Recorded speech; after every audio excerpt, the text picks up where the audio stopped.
Doctor ममता कालिया दा नॉवलेट है दौड़। मल्टीनेशनल कंपनियां च काम करदे नौजवानां दी कहानी। अंग पहला। जदों अपने दफ्तर अंदर गया, शायद बिजली कट दा समा शुरू हो गया सी। मुख हाल च एमरजेंसी ट्यूब जग रही सी। उस सहारे अपने कैबिन तक आया। हनेरे च मेज ते रखे कंप्यूटर दा एक परछावां जिहा बन रहा सी। फोन, इंटरकॉम ਸਾਰੇ ਬੇਜਾਨ ਲੱਗ ਰਹੇ ਸਨ। ਇਉਂ ਲੱਗ ਰਿਹਾ ਸੀ ਜਿਵੇਂ ਸਾਰਾ ਸੰਸਾਰ ਹੀ ਬੇਹਰਕਤ ਹੈ। ਬਿਜਲੀ ਦੇ ਹੁੰਦਿਆਂ ਇਹ ਛੋਟਾ ਜਿਹਾ ਕਮਰਾ ਉਹਦਾ ਸਾਮਰਾਜ ਹੁੰਦਾ ਹੈ। ਥੋੜੀ ਦੇਰ ਚ ਅੱਖਾਂ ਹਨੇਰੇ ਦੀਆਂ ਆਦੀ ਹੋਈਆਂ ਤਾਂ ਮੇਜ਼ ਤੇ ਰੱਖਿਆ ਮਾਊਸ ਵੀ ਨਜ਼ਰ ਆਇਆ। ਉਹ ਵੀ ਅਹਿਲ ਸੀ। ਪਵਨ ਨੂੰ ਹਾਸਾ ਆ ਗਿਆ। ਨਾਮ ਹੈ ਚੂਹਾ, ਪਰ ਹਿਲਦਾ ਜੁਲਦਾ ਬਿਲਕੁਲ ਨਹੀਂ। ਬਿਜਲੀ ਬਿਨਾਂ ਇਹ ਪਲਾਸਟਿਕ ਦਾ ਨਿੱਕਾ ਖਿਡੌਣਾ ਹੈ ਬਸ। ਚੂਹੇ ਕੁਝ ਤਾਂ ਕਰੋ, ਚੂੰ ਚੂੰ ਹੀ ਸਹੀ, ਉਹਨੇ ਕਿਹਾ। ਮਾਊਸ ਫਿਰ ਵੀ ਬੇਜਾਨ ਪਿਆ ਰਿਹਾ। ਪਵਨ ਨੂੰ ਅਚਾਨਕ ਆਪਣੇ ਛੋਟੇ ਭਰਾ ਸ਼ਗਨ ਦੀ ਯਾਦ ਆ ਗਈ। ਰਾਤ ਨੂੰ ਉਹ ਦੋਵੇਂ ਬਿਸਕੁਟਾਂ ਦੀ ਭਾਲ ਲਈ ਰਸੋਈ 'ਚ ਜਾਂਦੇ। ਰਸੋਈ 'ਚ ਨਾਲੀ ਰਾਹੀਂ ਅੰਦਰ ਵੱਡੇ ਵੱਡੇ ਚੂਹੇ ਭੱਜੇ ਫਿਰਦੇ। ਉਹਨਾਂ ਤੋਂ ਉਹਨੂੰ ਬਹੁਤ ਡਰ ਲੱਗਦਾ। ਰਸੋਈ ਦਾ ਦਰਵਾਜ਼ਾ ਖੋਲ ਕੇ ਬਿਜਲੀ ਜਗਾਉਂਦਾ। ਛੋਟੂ ਲਗਾਤਾਰ ਬਿੱਲੀ ਵਰਗੀ ਆਵਾਜ਼ ਮੂੰਹ ਕੱਢਦਾ ਤਾਂ ਕਿ ਚੂਹੇ ਸਮਝਣ ਕਿ ਰਸੋਈ 'ਚ ਬਿੱਲੀ ਆ ਗਈ ਹੈ ਤੇ ਉਹ ਡਰ ਕੇ ਭੱਜ ਜਾਣ। ਪਵਨ ਜ਼ਿਆਦਾ ਦੇਰ ਯਾਦਾਂ 'ਚ ਨਾ ਰਹਿ ਸਕਿਆ। ਇੱਕਦਮ ਬਿਜਲੀ ਆ ਗਈ। ਹਨੇਰੇ ਤੋਂ ਬਾਅਦ ਅੱਖਾਂ ਨੂੰ ਚਕਾ ਚੌਂਧ ਕਰਦੀ ਬਿਜਲੀ ਨਾਲ ਹੀ ਦਫ਼ਤਰ 'ਚ ਜਿਵੇਂ ਸਾਹ ਪੈ ਗਏ ਹੋਣ। ਦਾਤਾਰ ਨੇ ਹੌਟ ਪਲੇਟ ਤੇ ਕਾਫੀ ਦਾ ਪਾਣੀ ਰੱਖ ਦਿੱਤਾ। ਬਾਬੂ ਭਾਈ ਫੋਟੋਸਟੇਟ ਮਸ਼ੀਨ 'ਚ ਕਾਗਜ਼ ਲਾਉਣ ਲੱਗਾ ਤੇ ਸ਼ਿਲਪਾ ਕਾਬਰਾ ਆਪਣੀ ਮੇਜ਼ ਤੋਂ ਉੱਠ ਕੇ ਨੱਚਦੀ ਹੋਈ ਚਿਤਰੇਸ਼ ਦੀ ਮੇਜ਼ ਤੱਕ ਗਈ। ਸਾਨੂੰ ਨਾਰੂਲਾਜ਼ ਦਾ ਕੰਟਰੈਕਟ ਮਿਲ ਗਿਆ। ਪਵਨ ਨੇ ਆਪਣੇ ਮੇਜ਼ ਤੇ ਬੈਠਿਆਂ ਬੈਠਿਆਂ ਦੰਦ ਕਰੀਚੇ। ਇਹ ਬੇਵਕੂਫ ਲੜਕੀ ਹਮੇਸ਼ਾ ਗਲਤ ਆਦਮੀ ਨੂੰ ਮੁਖਾਤਿਬ ਹੁੰਦੀ ਹੈ। ਇਹਨੂੰ ਕੀ ਪਤਾ ਕਿ ਚਿਤਰੇਸ਼ ਵੀ ਤਾਂ 24 ਤਰੀਕ ਨੂੰ ਛੁੱਟੀ ਹੋਣ ਵਾਲੀ ਹੈ। ਉਹਨੇ ਤਨਖਾਹ 'ਚ ਵਾਧੇ ਦੀ ਮੰਗ ਕੀਤੀ ਸੀ। ਕੰਪਨੀ ਨੇ ਉਹਨੂੰ ਜੰਪ ਆਊਟ ਕਰਨਾ ਹੀ ਬਿਹਤਰ ਸਮਝਿਆ। ਇਸ ਵੇਲੇ ਦੋਹੀਂ ਪਾਸੀਂ ਤਲਵਾਰਾਂ ਤਣੀਆਂ ਹੋਈਆਂ ਸਨ। ਚਿਤਰੇਸ਼ ਨੂੰ ਜਵਾਬ ਨਹੀਂ ਮਿਲਿਆ, ਪਰ ਉਹਨੂੰ ਅੰਦਾਜ਼ਾ ਹੈ ਕਿ ਮਾਮਲਾ ਕਿਤੇ ਫਸ ਗਿਆ ਹੈ। ਇਸ ਲਈ ਪਿਛਲੇ ਹਫ਼ਤੇ ਉਹਨੇ ਏਸ਼ੀਅਨ ਪੇਂਟਸ 'ਚ ਇੰਟਰਵਿਊ ਵੀ ਦਿੱਤੀ ਸੀ। ਏਸ਼ੀਅਨ ਪੇਂਟਸ ਦਾ ਏਰੀਆ ਮੈਨੇਜਰ ਪਵਨ ਨੂੰ ਨਰੂਲਾਜ਼ 'ਚ ਮਿਲਿਆ ਸੀ ਤੇ ਉਹ ਸ਼ਾਨ ਨਾਲ ਦੱਸ ਰਿਹਾ ਸੀ ਕਿ ਤੁਹਾਡੀ ਕੰਪਨੀ ਛੱਡ ਛਡਾ ਕੇ ਲੋਕ ਸਾਡੇ ਕੋਲ ਆਉਂਦੇ ਹਨ। ਪਵਨ ਨੇ ਚਿਤਰੇਸ਼ ਦੀ ਸਿਫਾਰਿਸ਼ ਕਰ ਦਿੱਤੀ ਤਾਂ ਕਿ ਚਿਤਰੇਸ਼ ਦਾ ਜੋ ਫਾਇਦਾ ਹੋਣਾ ਹੈ ਉਹ ਤਾਂ ਹੋ ਜਾਏ, ਉਹਦੀ ਕੰਪਨੀ ਦੇ ਸਿਰ ਤੋਂ ਇਹ ਸਿਰਦਰਦੀ ਤਾਂ ਹਟੇ। ਉਹਨੇ ਇਹ ਵੀ ਖਬਰ ਦਿੱਤੀ ਕਿ ਨਰੂਲਾਜ਼ 'ਚ ਰੋਜ਼ 20 ਸਿਲੰਡਰਾਂ ਦੀ ਖਪਤ ਹੁੰਦੀ ਹੈ। IOC ਗੈਸ ਕੰਪਨੀ ਆਪਣੇ ਏਜੰਟ ਦੇ ਜ਼ਰੀਏ ਉਹਨਾਂ ਤੇ ਦਬਾਅ ਪਾ ਰਹੀ ਹੈ ਕਿ ਉਹ ਸਾਲ ਭਰ ਦਾ ਉਹਨਾਂ ਨਾਲ ਕਰਾਰ ਕਰ ਲਵੇ। ਗੁਰਜਰ ਗੈਸ ਨੇ ਵੀ ਅਰਜ਼ੀ ਦੇ ਰੱਖੀ ਹੈ। IOC ਦੀ ਗੈਸ ਘੱਟ ਭਾਅ ਦੀ ਹੈ। ਸੰਭਾਵਨਾ ਤਾਂ ਇਹੀ ਬਣਦੀ ਹੈ ਕਿ ਉਹਨਾਂ ਦਾ ਏਜੰਟ ਸ਼ਾਹ ਐਂਡ ਸੇਠ ਕਰਾਰ ਕਰ ਜਾਏਗਾ, ਪਰ ਇੱਕ ਚੀਜ਼ ਤੇ ਗੱਲ ਅਟਕੀ ਹੈ। ਕਈ ਵਾਰ ਉਹਨਾਂ ਤੋਂ ਮਾਲ ਦੀ ਸਪਲਾਈ ਪੂਰੀ ਨਹੀਂ ਹੁੰਦੀ। ਪਬਲਿਕ ਸੈਕਟਰ ਨੂੰ 100 ਝੰਜਟ, ਕਦੇ ਕਰਮਚਾਰੀਆਂ ਦੀ ਹੜਤਾਲ, ਕਦੇ ਟਰੱਕ ਚਾਲਕਾਂ ਦੀਆਂ ਸ਼ਰਤਾਂ। ਇਹਦੇ ਮੁਕਾਬਲੇ ਗੁਰਜਰ ਗੈਸ ਦਾ ਮੰਗ ਤੇ ਪੂਰਤੀ ਦੇ ਵਿੱਚ ਅਜਿਹਾ ਸੰਤੁਲਨ ਰਹਿੰਦਾ ਹੈ ਕਿ ਉਹਨਾਂ ਦਾ ਦਾਅਵਾ ਹੈ ਕਿ ਉਹਨਾਂ ਦਾ ਅਦਾਰਾ ਸੰਤੁਸ਼ਟ ਉਪਭੋਗਤਾਵਾਂ ਦਾ ਸੰਸਾਰ ਹੈ। ਪਵਨ ਪਾਂਡੇ ਨੂੰ ਇਸ ਨਵੇਂ ਸ਼ਹਿਰ ਤੇ ਆਪਣੀ ਨਵੀਂ ਨੌਕਰੀ ਤੇ ਨਾਜ਼ ਹੋ ਗਿਆ। ਹੁਣ ਦੇਖੋ, ਬਿਜਲੀ 4 ਵਜੇ ਗਈ ਤੇ ਠੀਕ 4:30 ਵਜੇ ਆ ਗਈ। ਪੂਰੇ ਸ਼ਹਿਰ ਨੂੰ ਟਾਈਮ ਜ਼ੋਨ 'ਚ ਵੰਡ ਦਿੱਤਾ ਗਿਆ। ਸਿਰਫ ਅੱਧੇ ਘੰਟੇ ਲਈ ਬਿਜਲੀ ਬੰਦ ਕੀਤੀ ਜਾਂਦੀ ਹੈ, ਫਿਰ ਅਗਲੇ ਜ਼ੋਨ 'ਚ ਅੱਧਾ ਘੰਟਾ। ਇਸ ਤਰ੍ਹਾਂ ਕਿਸੇ ਵੀ ਖੇਤਰ ਤੇ ਜ਼ੋਰ ਨਹੀਂ ਪੈਂਦਾ। ਨਹੀਂ ਤਾਂ ਉਹਦੇ ਪੁਰਾਣੇ ਸ਼ਹਿਰ ਯਾਨੀ ਇਲਾਹਾਬਾਦ 'ਚ ਤਾਂ ਇਹ ਆਲਮ ਸੀ ਕਿ ਜੇ ਬਿਜਲੀ ਗਈ ਤਾਂ 3 ਦਿਨ ਤੱਕ ਆਉਣ ਦਾ ਨਾਮ ਨਹੀਂ ਸੀ ਲੈਂਦੀ। ਬਿਜਲੀ ਜਾਂਦਿਆਂ ਹੀ ਛੋਟੂ ਕਹਿੰਦਾ ਸੀ, ਭਰਾਵਾ ਟਰਾਂਸਫਾਰਮਰ ਦੜਮ ਬੋਲ ਗਿਆ। ਮੈਂ ਸੁਣਿਆ ਸੀ। ਇਮਤਿਹਾਨਾਂ ਦੇ ਦਿਨਾਂ ਵਿੱਚ ਤੇ ਸ਼ਾਦੀ ਵਿਆਹਾਂ ਦੇ ਮੌਸਮ ਵਿੱਚ ਵੀ ਜਿਵੇਂ ਹੀ ਮੁਹੱਲੇ ਦੀ ਬਿਜਲੀ ਤੇ ਜ਼ਿਆਦਾ ਲੋਡ ਪੈਂਦਾ, ਬਿਜਲੀ ਫੇਲ ਹੋ ਜਾਂਦੀ। ਪਵਨ ਝੁੰਝਲਾਉਂਦਾ, ਮਾਂ ਅਜੇ 3 ਚੈਪਟਰ ਬਾਕੀ ਨੇ, ਹੁਣ ਕਿਵੇਂ ਪੜ੍ਹਾਂ। ਮਾਂ ਉਹਦੀ ਮੇਜ਼ ਦੇ ਚਾਰੇ ਕੋਨਿਆਂ ਉੱਤੇ 4 ਮੋਮਬੱਤੀਆਂ ਲਾ ਦਿੰਦੀ ਤੇ ਵਿਚਕਾਰ ਕਿਤਾਬ ਰੱਖ ਦਿੰਦੀ। ਨਵੇਂ ਅਨੁਭਵ ਦੀ ਉਤੇਜਨਾ 'ਚ ਪਵਨ ਬਿਜਲੀ ਜਾਣ ਤੇ ਵੀ ਚੰਗੀ ਤਰ੍ਹਾਂ ਪੜ੍ਹ ਲੈਂਦਾ। ਛੋਟੂ ਇਸ ਬਹਾਨੇ ਬਿਜਲੀ ਘਰ ਦੇ 4 ਚੱਕਰ ਲਾ ਆਉਂਦਾ। ਉਹਨੂੰ ਬਚਪਨ ਤੋਂ ਹੀ ਬਾਜ਼ਾਰ ਘੁੰਮਣ ਦਾ ਚਸਕਾ ਸੀ। ਘਰ ਦਾ ਫੁਟਕਲ ਸੌਦਾ ਲਿਆਉਂਦਿਆਂ ਹੋਇਆਂ ਉਹ ਡਾਕਖਾਨੇ ਬਿਜਲੀ ਘਰ ਦਾ ਚੱਕਰ ਲਾ ਆਉਂਦਾ। ਇਹ ਸ਼ੌਕ ਹੁਣ ਆਦਤ 'ਚ ਬਦਲ ਗਿਆ ਸੀ। ਇਮਤਿਹਾਨ ਦੇ ਦਿਨਾਂ 'ਚ ਵੀ ਉਹ ਕਦੇ ਨਵੀਂ ਪੈਨਸਿਲ ਖਰੀਦਣ ਦੇ ਬਹਾਨੇ ਤੇ ਕਦੇ ਯੂਨੀਫਾਰਮ ਪ੍ਰੈਸ ਕਰਵਾਉਣ ਦੇ ਬਹਾਨੇ ਘਰੋਂ ਗਾਇਬ ਰਹਿੰਦਾ। ਜਾਣ ਲੱਗਦਾ ਕਹਿੰਦਾ ਮੈਂ ਹੁਣੇ ਆਇਆ, ਪਰ ਇਹ ਪਤਾ ਨਾ ਲੱਗਦਾ ਕਿ ਜਨਾਬ ਜਾ ਕਿੱਥੇ ਰਹੇ ਨੇ। ਜਿਵੇਂ ਮਰਾਠੀ 'ਚ ਘਰੋਂ ਜਾਂਦੇ ਮਹਿਮਾਨ ਇਹ ਨਹੀਂ ਕਹਿੰਦੇ ਕਿ ਮੈਂ ਜਾ ਰਿਹਾ, ਉਹ ਕਹਿੰਦੇ ਮੀ ਯੇਤੋ, ਇਹਦਾ ਅਰਥ ਹੈ ਮੈਂ ਆਉਣਾ। ਇੱਥੇ ਗੁਜਰਾਤ 'ਚ ਇੱਕ ਹੋਰ ਸੁੰਦਰ ਰਿਵਾਜ ਹੈ। ਘਰੋਂ ਮਹਿਮਾਨ ਵਿਦਾ ਲੈਂਦੇ ਹਨ ਤੇ ਮੇਜ਼ਬਾਨ ਕਹਿੰਦਾ ਆਓ ਜੋ, ਯਾਨੀ ਫੇਰ ਆਉਣਾ। ਇਹ ਠੀਕ ਹੈ ਕਿ ਪਵਨ ਘਰ ਤੋਂ 1800 ਕਿਲੋਮੀਟਰ ਦੂਰ ਆ ਗਿਆ, ਪਰ MBA ਦੇ ਬਾਅਦ ਕਿਤੇ ਨਾ ਕਿਤੇ ਤਾਂ ਉਹਨੇ ਜਾਣਾ ਹੀ ਸੀ। ਉਹਦੇ ਮਾਤਾ ਪਿਤਾ ਚਾਹੁੰਦੇ ਸਨ ਕਿ ਉਹਨਾਂ ਦੇ ਕੋਲ ਰਹਿ ਕੇ ਨੌਕਰੀ ਕਰੇ, ਪਰ ਉਹਨੇ ਕਿਹਾ ਪਾਪਾ ਇੱਥੇ ਮੇਰੇ ਲਾਇਕ ਨੌਕਰੀ ਕਿੱਥੇ ਹੈ? ਇਹ ਤਾਂ ਬੇਰੁਜ਼ਗਾਰਾਂ ਦਾ ਸ਼ਹਿਰ ਹੈ, ਜ਼ਿਆਦਾ ਤੋਂ ਜ਼ਿਆਦਾ ਨੂਰਾਨੀ ਤੇਲ ਦੀ ਮਾਰਕੀਟਿੰਗ ਮਿਲ ਜਾਏਗੀ। ਮਾਂ ਬਾਪ ਸਮਝ ਗਏ ਸਨ ਕਿ ਉਹਨਾਂ ਦਾ ਸ਼ੇਖ ਚਿੱਲੀ ਪੁੱਤ ਕਿਤੇ ਹੋਰ ਹੀ ਵਸੇਗਾ। ਫਿਰ ਇਹ ਨੌਕਰੀ ਪੂਰੀ ਤਰ੍ਹਾਂ ਪਵਨ ਨੇ ਆਪ ਹੀ ਲੱਭੀ ਸੀ। MBA ਦੇ ਆਖਰੀ ਸਾਲ 'ਚ ਜੋ 4-5 ਕੰਪਨੀਆਂ ਉਹਨਾਂ ਦੀ ਸੰਸਥਾ 'ਚ ਆਈਆਂ, ਉਹਨਾਂ 'ਚ ਭਾਈ ਲਾਲ ਕੰਪਨੀ ਵੀ ਸੀ। ਪਵਨ ਪਹਿਲੇ ਦਿਨ ਪਹਿਲੀ ਇੰਟਰਵਿਊ 'ਚ ਹੀ ਚੁਣ ਲਿਆ ਗਿਆ। ਭਾਈ ਲਾਲ ਕੰਪਨੀ ਨੇ ਉਹਨੂੰ ਆਪਣੇ LPG ਯੂਨਿਟ ਵਿੱਚ ਸਹਾਇਕ ਮੈਨੇਜਰ ਬਣਾ ਦਿੱਤਾ। ਸੰਸਥਾ ਦਾ ਨਿਯਮ ਸੀ ਕਿ ਜੇ ਇੱਕ ਨੌਕਰੀ ਵਿੱਚ ਵਿਦਿਆਰਥੀ ਚੁਣਿਆ ਜਾਵੇ ਤਾਂ ਉਹ ਬਾਕੀ ਦੇ 3 ਇੰਟਰਵਿਊ ਨਹੀਂ ਦੇ ਸਕਦਾ। ਇਸ ਨਾਲ ਜ਼ਿਆਦਾ ਵਿਦਿਆਰਥੀਆਂ ਨੂੰ ਲਾਭ ਹੋ ਰਿਹਾ ਸੀ ਤੇ ਕੈਂਪਸ 'ਚ ਮੁਕਾਬਲੇਬਾਜ਼ੀ ਘਟੀ ਸੀ। ਪਵਨ ਨੂੰ ਬਾਅਦ 'ਚ ਇਹੀ ਅਫਸੋਸ ਰਿਹਾ ਕਿ ਉਹਨੂੰ ਪਤਾ ਹੀ ਨਹੀਂ ਲੱਗਿਆ ਕਿ ਉਹਦੀ ਸੰਸਥਾ 'ਚ ਵਿਪਰੋ, APL ਤੇ BPL ਵਰਗੀਆਂ ਕੰਪਨੀਆਂ ਵੀ ਆਈਆਂ ਸਨ। ਫਿਲਹਾਲ ਉਹਨੂੰ ਇੱਥੇ ਵੀ ਕੋਈ ਸ਼ਿਕਾਇਤ ਨਹੀਂ ਸੀ। ਆਪਣੇ ਦੂਜੇ ਕਾਮਯਾਬ ਸਾਥੀਆਂ ਦੀ ਤਰ੍ਹਾਂ ਉਹਨੇ ਸੋਚ ਰੱਖਿਆ ਸੀ ਕਿ ਜੇ ਸਾਲ ਬੀਤਦੇ ਉਹਦੇ ਅਹੁਦੇ ਤੇ ਤਨਖਾਹ 'ਚ ਵੱਧ ਗ੍ਰੇਡ ਨਹੀਂ ਦਿੱਤਾ ਗਿਆ ਤਾਂ ਉਹ ਇਹ ਕੰਪਨੀ ਛੱਡ ਦੇਗਾ। CP ਰੋਡ ਚੌਂਕ ਤੇ ਉਹਨੇ ਦੇਖਿਆ ਸਾਹਮਣੇ ਉਹ ਸ਼ਰਦ ਜੈਨ ਆ ਰਿਹਾ। ਉਹ ਇੱਕ ਇਤਫਾਕ ਹੀ ਸੀ ਕਿ ਇਹ ਦੋਵੇਂ ਇਲਾਹਾਬਾਦ ਸਕੂਲ 'ਚ ਇਕੱਠੇ ਪੜ੍ਹੇ ਤੇ ਹੁਣ ਦੋਹਾਂ ਨੂੰ ਅਹਿਮਦਾਬਾਦ 'ਚ ਨੌਕਰੀ ਵੀ ਮਿਲੀ। ਵਿਚਕਾਰਲੇ 2 ਸਾਲ ਸ਼ਰਦ ਨੇ IAS ਬਣਨ ਦੀ ਮਿਰਗ ਤ੍ਰਿਸ਼ਨਾ 'ਚ ਗਵਾ ਲਏ। ਫਿਰ ਕੈਪੀਟੀਸ਼ਨ ਫੀਸ ਦੇ ਕੇ ਸਿੱਧਾ IIM ਅਹਿਮਦਾਬਾਦ 'ਚ ਦਾਖਲ ਹੋ ਗਿਆ। ਉਹਨੇ ਸ਼ਰਦ ਨੂੰ ਰੋਕਿਆ, ਕਿੱਧਰ? ਯਾਰ ਪੀਜ਼ਾ ਹੱਟ ਚੱਲਦੇ ਆਂ, ਭੁੱਖ ਬੜੀ ਲੱਗੀ ਹੈ। ਉਦੋਂ ਇਹ ਪੀਜ਼ਾ ਹੱਟ 'ਚ ਜਾ ਬੈਠੇ। ਪੀਜ਼ਾ ਹੱਟ ਹਮੇਸ਼ਾ ਦੀ ਤਰ੍ਹਾਂ ਲੜਕੇ ਲੜਕੀਆਂ ਨਾਲ ਭਰਿਆ ਪਿਆ ਸੀ। ਪਵਨ ਨੇ ਕੂਪਨ ਲਏ ਤੇ ਕਾਊਂਟਰ ਤੇ ਜਾ ਦਿੱਤੇ।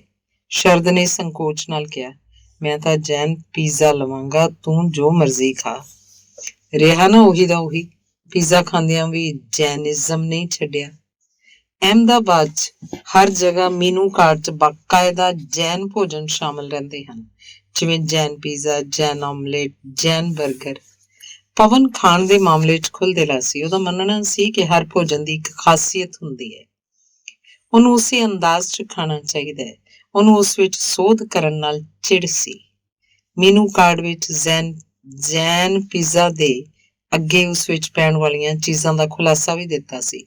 ਟਮਾਟਰ, ਸ਼ਿਮਲਾ ਮਿਰਚ, ਪੱਤ ਗੋਭੀ ਤੇ ਤਿੱਖੀ ਮਿੱਠੀ ਚਟਨੀ। ਸ਼ਰਦ ਨੇ ਕਿਹਾ ਕੋਈ ਖਾਸ ਫਰਕ ਤਾਂ ਨਹੀਂ, ਸਿਰਫ ਚਿਕਨ ਦੀਆਂ 4-5 ਫਾੜੀਆਂ ਉਸ 'ਚ ਨਹੀਂ, ਹੋਰ ਕੀ ਹੈ? ਸਾਰੀ ਲੱਜ਼ਤ ਤਾਂ ਉਹਨਾਂ ਫਾੜੀਆਂ ਦੀ ਹੈ ਯਾਰ। ਪਵਨ ਹੱਸ ਪਿਆ। ਮੈਂ 1-2 ਵਾਰੀ ਕੋਸ਼ਿਸ਼ ਕੀਤੀ ਪਰ ਸਫਲ ਨਹੀਂ ਹੋਇਆ। ਰਾਤ ਭਰ ਇਉਂ ਲੱਗਦਾ ਰਿਹਾ ਜਿਵੇਂ ਪੇਟ 'ਚ ਮੁਰਗਾ ਬੋਲ ਰਿਹਾ ਹੋਵੇ, ਕੁੜੋਂ ਕੁੜੋਂ। ਤੁਹਾਡੇ ਜਿਹਾਂ ਕਰਕੇ ਮਹਾਤਮਾ ਗਾਂਧੀ ਅੱਜ ਵੀ ਜ਼ਿੰਦਾ ਹੈ। ਉਹਨਾਂ ਦੇ ਪੇਟ 'ਚ ਬੱਕਰਾ ਮੈਂ ਕਰਦਾ ਸੀ। ਸ਼ਰਦ ਨੇ ਵੇਟਰ ਨੂੰ ਬੁਲਾ ਕੇ ਪੁੱਛਿਆ, ਕਿਹੜਾ ਪੀਜ਼ਾ ਜ਼ਿਆਦਾ ਵਿਕਦਾ ਹੈ ਤੇ? ਜੈਨ ਪੀਜ਼ਾ। ਵੇਟਰ ਨੇ ਮੁਸਕਰਾ ਕੇ ਕਿਹਾ, ਵੇਖ ਲਿਆ? ਸ਼ਰਦ ਬੋਲਿਆ, ਪਵਨ ਤੂੰ ਇਹਨੂੰ ਐਪਰੀਸ਼ੀਏਟ ਕਰੇਗਾ ਕਿ 7 ਸਮੁੰਦਰੋਂ ਪਾਰ ਦੀ ਡਿਸ਼ ਦਾ ਅਸੀਂ ਪਹਿਲਾਂ ਭਾਰਤੀਕਰਨ ਕਰਦੇ ਹਾਂ, ਫਿਰ ਖਾਂਦੇ ਹਾਂ। ਘਰ 'ਚ ਮੰਮੀ ਵੇਸਣ ਦਾ ਐਸਾ ਲਜ਼ੀਜ਼ ਆਮਲੇਟ ਬਣਾ ਕੇ ਖਵਾਉਂਦੀ ਹੈ ਕਿ ਆਂਡੇ ਉਹਦੇ ਅੱਗੇ ਪਾਣੀ ਭਰਦੇ ਹੈ। ਮੈਂ ਤਾਂ ਜਦੋਂ ਦਾ ਗੁਜਰਾਤ ਆਇਆ ਵੇਸਣ ਹੀ ਖਾ ਰਿਹਾ। ਪਤਾ ਵੇਸਣ ਨੂੰ ਇੱਥੇ ਕੀ ਕਹਿੰਦੇ ਆ? ਚਨੇ ਦੀ ਲੋਟ। ਪਤਾ ਨਹੀਂ ਇਹ ਜੈਨ ਧਰਮ ਦਾ ਪ੍ਰਭਾਵ ਸੀ ਜਾਂ ਗਾਂਧੀਵਾਦ ਦਾ। ਗੁਜਰਾਤ ਵਿੱਚ ਮਾਸ, ਮੱਛੀ ਤੇ ਆਂਡਿਆਂ ਦੀਆਂ ਦੁਕਾਨਾਂ ਮੁਸ਼ਕਿਲ ਨਾਲ ਦੇਖਣ ਨੂੰ ਮਿਲਦੀਆਂ। ਹੋਸਟਲ 'ਚ ਰਹਿਣ ਕਰਕੇ ਪਵਨ ਲਈ ਆਂਡਾ ਭੋਜਨ ਦਾ ਹਿੱਸਾ ਬਣ ਗਿਆ ਸੀ, ਪਰ ਇੱਥੇ ਸਿਰਫ ਸਟੇਸ਼ਨ ਦੇ ਆਸ-ਪਾਸ ਹੀ ਆਂਡੇ ਮਿਲਦੇ ਸੀ।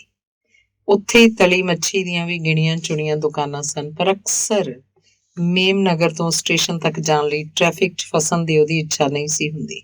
ਫਿਰ ਉਹ ਕਿਸੇ ਚੰਗੇ ਹੋਟਲ 'ਚ ਮਾਸ ਵਾਲਾ ਭੋਜਨ ਖਾ ਕੇ ਆਪਣੀ ਤਲਬ ਪੂਰੀ ਕਰਦਾ। ਉਹ ਆਪਣੇ ਪੁਰਾਣੇ ਦਿਨਾਂ ਨੂੰ ਯਾਦ ਕਰਦੇ ਰਹਿੰਦੇ। ਦੋਹਾਂ 'ਚ ਲੜਕਪਨ ਦੀਆਂ ਬੇਸ਼ੁਮਾਰ ਬੇਵਕੂਫੀਆਂ ਇੱਕ ਸਮਾਨ ਸਨ ਤੇ ਪੜ੍ਹਾਈ ਦਾ ਸੰਘਰਸ਼। ਪਵਨ ਨੇ ਕਿਹਾ, ਪਹਿਲੇ ਦਿਨ ਜਦੋਂ ਤੂੰ ਅਹਿਮਦਾਬਾਦ ਆਇਆ, ਉਸ ਦਿਨ ਦੀ ਗੱਲ ਸੁਣਾ।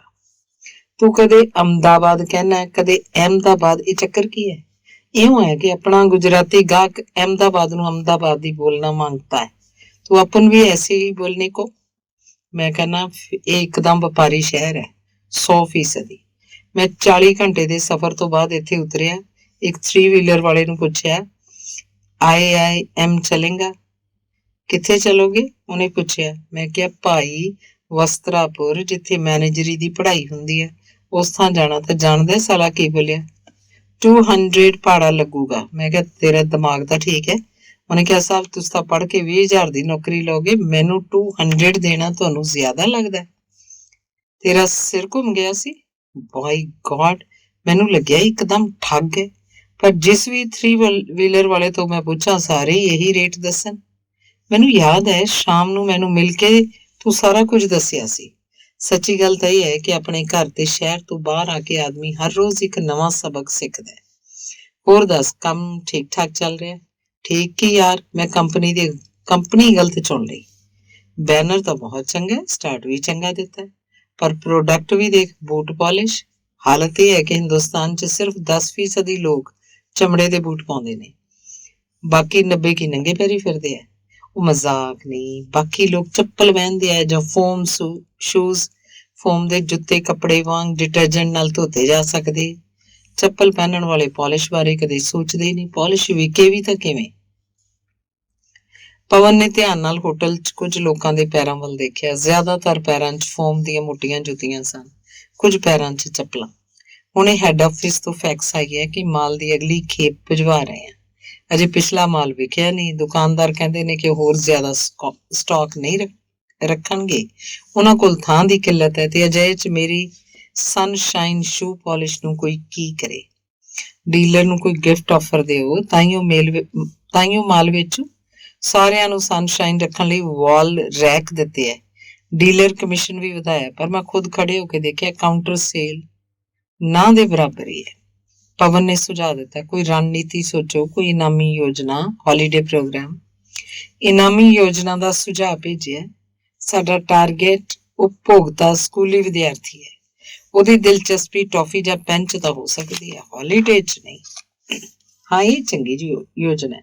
ਬਾਈ ਗॉड, ਜੇ ਪਬਲਿਕ ਸਕੂਲਾਂ 'ਚ ਚਮੜੇ ਦੇ ਬੂਟ ਪਹਿਨਣ ਦਾ ਨਿਯਮ ਨਾ ਹੁੰਦਾ ਤਾਂ ਸਾਰੀਆਂ ਬੂਟ ਪਾਲਿਸ਼ ਕੰਪਨੀਆਂ ਬੰਦ ਹੋ ਜਾਂਦੀਆਂ। ਇਹਨਾਂ ਦੇ ਬਲਬੂਤੇ ਬਾਟਾ, ਬਿੱਲੀ, ਸਨਸ਼ਾਈਨ ਸਾਰੀਆਂ ਜਿਉਂਦੀਆਂ ਨੇ। ਇਸ ਲਿਹਾਜ਼ ਨਾਲ ਮੇਰਾ ਪ੍ਰੋਡਕਟ ਵਧੀਆ ਹੈ। ਹਰ ਸੀਜ਼ਨ 'ਚ ਹਰ ਤਰ੍ਹਾਂ ਦੇ ਆਦਮੀ ਨੂੰ ਗੈਸ ਸਿਲੰਡਰ ਦੀ ਜ਼ਰੂਰਤ ਤਾਂ ਰਹਿੰਦੀ ਹੈ, ਪਰ ਯਾਰ ਜਦੋਂ ਥੋਕ 'ਚ ਪ੍ਰੋਡਕਟ ਕੱਢਣੇ ਹੋਵੇ ਤਾਂ ਇਹ ਵੀ ਔਖਾ ਹੋ ਜਾਂਦਾ ਹੈ। ਪਵਨ ਉੱਠ ਖੜਾ ਹੋਇਆ। ਥੋੜੀ ਦੇਰ ਹੋਰ ਬੈਠੇ ਰਹੋ ਤਾਂ ਇੱਥੇ ਹੀ ਡਿਨਰ ਟਾਈਮ ਹੋ ਜਾਏਗਾ। ਤੂੰ ਖਾਣਾ ਕਿੱਥੇ ਖਾਣਾ ਅੱਜ ਕੱਲ? ਉੱਥੇ ਹੀ ਜਿੱਥੇ ਤੂੰ ਦੱਸਿਆ ਸੀ, ਮੌਸੀ ਦੇ। ਤੇ ਤੂੰ? ਮੈਂ ਵੀ ਮੌਸੀ ਦੇ ਖਾਣਾ, ਪਰ ਮੈਂ ਮੌਸੀ ਬਦਲ ਦਿੱਤੀ। ਕਿਉਂ? ਉਹ ਇਉਂ ਹੈ ਯਾਰ, ਮੌਸੀ ਕੜੀ ਤੇ ਕਰੇਲਿਆਂ 'ਚ ਵੀ ਗੁੜ ਪਾ ਦਿੰਦੀ ਸੀ ਤੇ ਖਾਣਾ ਪਰੋਸਣ ਵਾਲੀ ਉਹਦੀ ਬੇਟੀ ਕੁਝ ਅਜਿਹੀ ਸੀ ਕਿ ਝੱਲੀ ਨਹੀਂ ਸੀ ਜਾਂਦੀ। ਮੇਰੇ ਵਾਲੀ ਮੌਸੀ ਤਾਂ ਬਹੁਤ ਸਖਤ ਮਿਜਾਜ ਹੈ। ਖਾਣਾ ਖਾਣ ਵੇਲੇ ਤੁਸੀਂ ਗੀਤ ਵੀ ਨਹੀਂ ਸੁਣ ਸਕਦੇ, ਬਸ ਖਾਓ ਤੇ ਜਾਓ। ਯਾਰ ਕੁਛ ਵੀ ਕਹੀਏ, ਆਪਣੇ ਸ਼ਹਿਰ ਦਾ ਖਸਤਾ ਸਮੋਸਾ ਬਹੁਤ ਯਾਦ ਆਉਂਦਾ ਹੈ। ਅੰਗ ਦੂਸਰਾ। ਸ਼ਹਿਰ 'ਚ ਥਾਂ-ਥਾਂ ਘਰਾਂ 'ਚ ਔਰਤਾਂ ਨੇ ਵੱਡੀ ਪੱਧਰ ਤੇ ਖਾਣਾ ਖਵਾਉਣ ਦਾ ਪ੍ਰਬੰਧ ਕੀਤਾ ਹੋਇਆ ਸੀ। ਨੌਕਰੀ ਪੇਸ਼ਾ ਕੁਆਰੇ ਮੁੰਡੇ ਉਹਨਾਂ ਦੇ ਘਰਾਂ 'ਚ ਜਾ ਕੇ ਖਾਣਾ ਖਾਂਦੇ। ਰੋਟੀ ਸਬਜ਼ੀ, ਦਾਲ ਤੇ ਚੌਲ, ਨਾ ਰਾਇਤਾ, ਨਾ ਚਟਨੀ, ਨਾ ਸਲਾਦ। ਰੇਟ 350 ਰੁਪਏ ਮਹੀਨਾ। ਇੱਕ ਡੰਗ ਦਾ ਇਹਨਾਂ ਔਰਤਾਂ ਨੂੰ ਮੌਸੀ ਕਿਹਾ ਜਾਂਦਾ ਸੀ, ਭਲੇ ਹੀ ਉਹਨਾਂ ਦੀ ਉਮਰ 25 ਹੋਵੇ ਜਾਂ 50। ਰਾਤ 9:30 ਵਜੇ ਦੇ ਬਾਅਦ ਖਾਣਾ ਨਹੀਂ ਮਿਲਦਾ। ਫਿਰ ਇਹ ਮੁੰਡੇ ਆਮ ਜਿਹੇ ਢਾਬੇ 'ਚ ਇੱਕ ਮਸਾਲਾ ਡੋਸਾ ਖਾ ਕੇ ਸੌਂ ਜਾਂਦੇ। ਇੰਨੀਆਂ ਤਕਲੀਫਾਂ 'ਚ ਹੁੰਦੇ ਹੋਏ ਵੀ ਇਹਨਾਂ ਨੂੰ ਕੋਈ ਸ਼ਿਕਾਇਤ ਨਹੀਂ ਸੀ ਹੁੰਦੀ। ਆਪਣੇ ਕੰਮ 'ਚ ਰੁੱਝੇ ਹੋਣ ਤੇ ਜਿਉਣ ਦੀ ਸੰਤੁਸ਼ਟੀ ਸਭ ਦੇ ਅੰਦਰ ਸੀ। ਘਰ ਗ੍ਰਸਤੀ ਵਾਲੇ ਸਾਥੀ ਪੁੱਛਦੇ, ਜ਼ਿੰਦਗੀ ਇਸ ਢੰਗ ਨਾਲ ਜਿਉਣ ਤੇ ਕਸ਼ਟ ਨਹੀਂ ਹੁੰਦਾ? ਹੁੰਦਾ ਕਦੇ-ਕਦੇ, ਅਨੁਪਮ ਕਹਿੰਦਾ। ਸੰਨ 84 ਤੋਂ ਬਾਹਰ ਆ, ਪਹਿਲਾਂ ਪੜ੍ਹਨ ਖਾਤਰ, ਹੁਣ ਕੰਮ ਲਈ। ਕਦੇ-ਕਦੇ ਛੁੱਟੀ ਦੇ ਦਿਨ ਅਨੁਪਮ ਬਹੁਤ ਵਧੀਆ ਰੋਟੀ ਬਣਾਉਂਦਾ ਹੈ। ਬਾਕੀ ਲੜਕੇ ਉਹਨੂੰ ਚੜਾਉਂਦੇ ਆ, ਤੂੰ ਅਨੁਪਮ ਨਹੀਂ ਅਨੁਪਮਾ ਏ। ਉਹ ਵੇਲਣੇ ਨੂੰ ਹੱਥ 'ਚ ਘੁਮਾਉਂਦਾ ਕਹਿੰਦਾ, ਮੈਂ ਆਪਣੇ ਲਾਲੂ ਅੰਕਲ ਨੂੰ ਲਿਖੂੰਗਾ। ਇੱਥੇ ਤੁਸੀਂ ਸਾਰੇ ਮੂਰਖ ਇੱਕ ਸਿੱਧੇ ਸਾਦੇ ਬਿਹਾਰੀ ਨੂੰ ਤੰਗ ਕਰਦੇ ਹੋ। ਜਦੋਂ ਤੁਸੀਂ ਆਪਣਾ ਸ਼ਹਿਰ ਛੱਡ ਦਿੰਦੇ ਹੋ, ਆਪਣੀਆਂ ਸ਼ਿਕਾਇਤਾਂ ਵੀ ਉੱਥੇ ਛੱਡ ਆਉਂਦੇ ਹੋ। ਦੂਜੇ ਸ਼ਹਿਰ 'ਚ ਹਰ ਦ੍ਰਿਸ਼ ਪੁਰਾਣੀਆਂ ਯਾਦਾਂ ਨੂੰ ਕੁਰੇਦਦਾ ਹੈ। ਮਨ ਕਹਿੰਦਾ ਇਉਂ ਕਿਉਂ ਹੈ, ਇਉਂ ਕਿਉਂ ਨਹੀਂ। ਹਰ ਘਰ ਦੇ ਅੱਗੇ ਇੱਕ ਟਾਟਾ ਸੂਮੋ ਖੜੀ ਹੈ, ਮਾਰੂਤੀ 800 ਕਿਉਂ ਨਹੀਂ। ਤਰਕ ਸ਼ਕਤੀ ਨਾਲ ਤੈਅ ਕੀਤਾ ਜਾ ਸਕਦਾ ਹੈ ਕਿ ਇਹ ਪਰਿਵਾਰ ਦੀ ਜ਼ਰੂਰਤ ਤੇ ਆਰਥਿਕ ਹੈਸੀਅਤ ਦੀ ਪਛਾਣ ਹੈ। ਪਰ ਯਾਦਾਂ ਹਨ ਕਿ ਮੁੜ ਆਉਂਦੀਆਂ ਹਨ। ਸਿਵਲ ਲਾਈਨਸ, ਏਲਗਿਨ ਰੋਡ ਤੇ ਚੈਥਮ ਲਾਈਨਸ ਦੀਆਂ ਸੜਕਾਂ ਤੇ ਜਿੱਥੇ ਮਾਚਿਸ ਦੀਆਂ ਡੱਬੀਆਂ ਜੀਆਂ ਕਾਰਾਂ ਤੇ ਸਟੀਅਰਿੰਗ ਦੇ ਪਿੱਛੇ ਬੈਠੇ ਨਮਕੀਨ ਚਿਹਰੇ ਤਬੀਅਤ ਤਰੋ-ਤਾਜ਼ਾ ਕਰ ਜਾਂਦੇ। ਉਫ, ਨਵੇਂ ਸ਼ਹਿਰ 'ਚ ਸਭ ਕੁਝ ਨਵਾਂ ਹੈ। ਇੱਥੇ ਦੁੱਧ ਮਿਲਦਾ ਪਰ ਮੱਝਾਂ ਨਹੀਂ ਦਿਸਦੀਆਂ। ਕਿਤੇ ਸਾਈਕਲ ਦੀਆਂ ਘੰਟੀਆਂ ਵਜਾਉਂਦੇ ਦੁੱਧ ਵਾਲੇ ਨਜ਼ਰ ਨਹੀਂ ਆਉਂਦੇ। ਵੱਡੀਆਂ ਵੱਡੀਆਂ ਸਜੀਆਂ ਡੇਅਰੀਆਂ ਹਨ, ਏਅਰ ਕੰਡੀਸ਼ਨਡ, ਜਿੱਥੇ ਆਦਮੀ ਜਿੱਡੀਆਂ ਚਮਕਦੀਆਂ ਸਟੀਲ ਦੀਆਂ ਟੰਕੀਆਂ 'ਚੋਂ ਟੂਟੀਆਂ ਨਾਲ ਦੁੱਧ ਨਿਕਲਦਾ ਹੈ। ਉੱਥੇ ਹੀ ਮਿਲਦੇ ਹਨ ਦਹੀਂ, ਪਨੀਰ ਤੇ ਘਿਓ। ਇਹੀ ਹੱਲ ਸਬਜ਼ੀ ਦਾ ਹੈ। ਹਰ ਕਾਲੋਨੀ ਦੇ ਗੇਟ ਤੇ ਸਵੇਰੇ 3-4 ਘੰਟੇ ਇੱਕ ਉੱਚਾ ਠੇਲਾ ਸਬਜ਼ੀਆਂ ਸਜਾ ਕੇ ਆ ਖੜਦਾ ਹੈ। ਉਹ ਘਰ ਘਰ ਨਹੀਂ ਘੁੰਮਦਾ ਤੇ ਨਾ ਹੀ ਆਵਾਜ਼ਾਂ ਮਾਰਦਾ। ਔਰਤਾਂ ਉਸ ਕੋਲ ਜਾਣਗੀਆਂ ਤੇ ਖਰੀਦਦਾਰੀ ਕਰਨਗੀਆਂ। ਉਹਦੇ ਠੇਲੇ ਤੇ ਖਾਸ ਤੇ ਆਮ ਸਬਜ਼ੀਆਂ ਦਾ ਅੰਬਾਰ ਲੱਗਿਆ ਰਹਿੰਦਾ ਹੈ। ਹਰੀ ਸ਼ਿਮਲਾ ਮਿਰਚ ਹੈ, ਲਾਲ ਤੇ ਪੀਲੀ ਵੀ, ਗੋਭੀ ਹੈ ਤਾਂ ਵੈਂਗਣ ਵੀ, ਸਲਾਦ ਦੀ ਸ਼ਕਲ ਦਾ ਥਾਈ ਕੈਬੇਜ ਵੀ ਦਿਖਾਈ ਦੇ ਜਾਂਦੀ ਹੈ। ਖਾਸ ਸਬਜ਼ੀਆਂ 'ਚ ਕਿਸੇ ਦੀ ਵੀ ਕੀਮਤ 150-200 ਰੁਪਏ ਕਿਲੋ ਤੋਂ ਘੱਟ ਨਹੀਂ। ਇਹ ਵੱਡੇ ਵੱਡੇ ਲਾਲ ਟਮਾਟਰ ਇੱਕ ਪਾਸੇ ਰੱਖੇ, ਜੋ ਦੂਰੋਂ ਦੇਖਣ ਤੇ ਪਲਾਸਟਿਕ ਦੀਆਂ ਗੇਂਦਾਂ ਲੱਗਦੇ ਹਨ। ਇਹ ਟਮਾਟਰ ਕਿਆਰੀਆਂ 'ਚ ਨਹੀਂ, ਪ੍ਰਯੋਗਸ਼ਾਲਾ 'ਚ ਉਗਾਏ ਜਾਂਦੇ ਹਨ। ਕੀਮਤ 10 ਰੁਪਏ ਪਾਈਆ। ਟਮਾਟਰ ਦਾ ਆਕਾਰ ਇੰਨਾ ਵੱਡਾ ਕਿ ਇੱਕ ਪਾਈਆ 'ਚ ਇੱਕ ਹੀ ਚੜ੍ਹਦਾ ਹੈ। 10 ਰੁਪਏ ਦਾ ਇੱਕ ਟਮਾਟਰ। ਹੇ ਭਗਵਾਨ, ਕੀ ਟਮਾਟਰ ਵੀ NRI ਹੋ ਗਏ।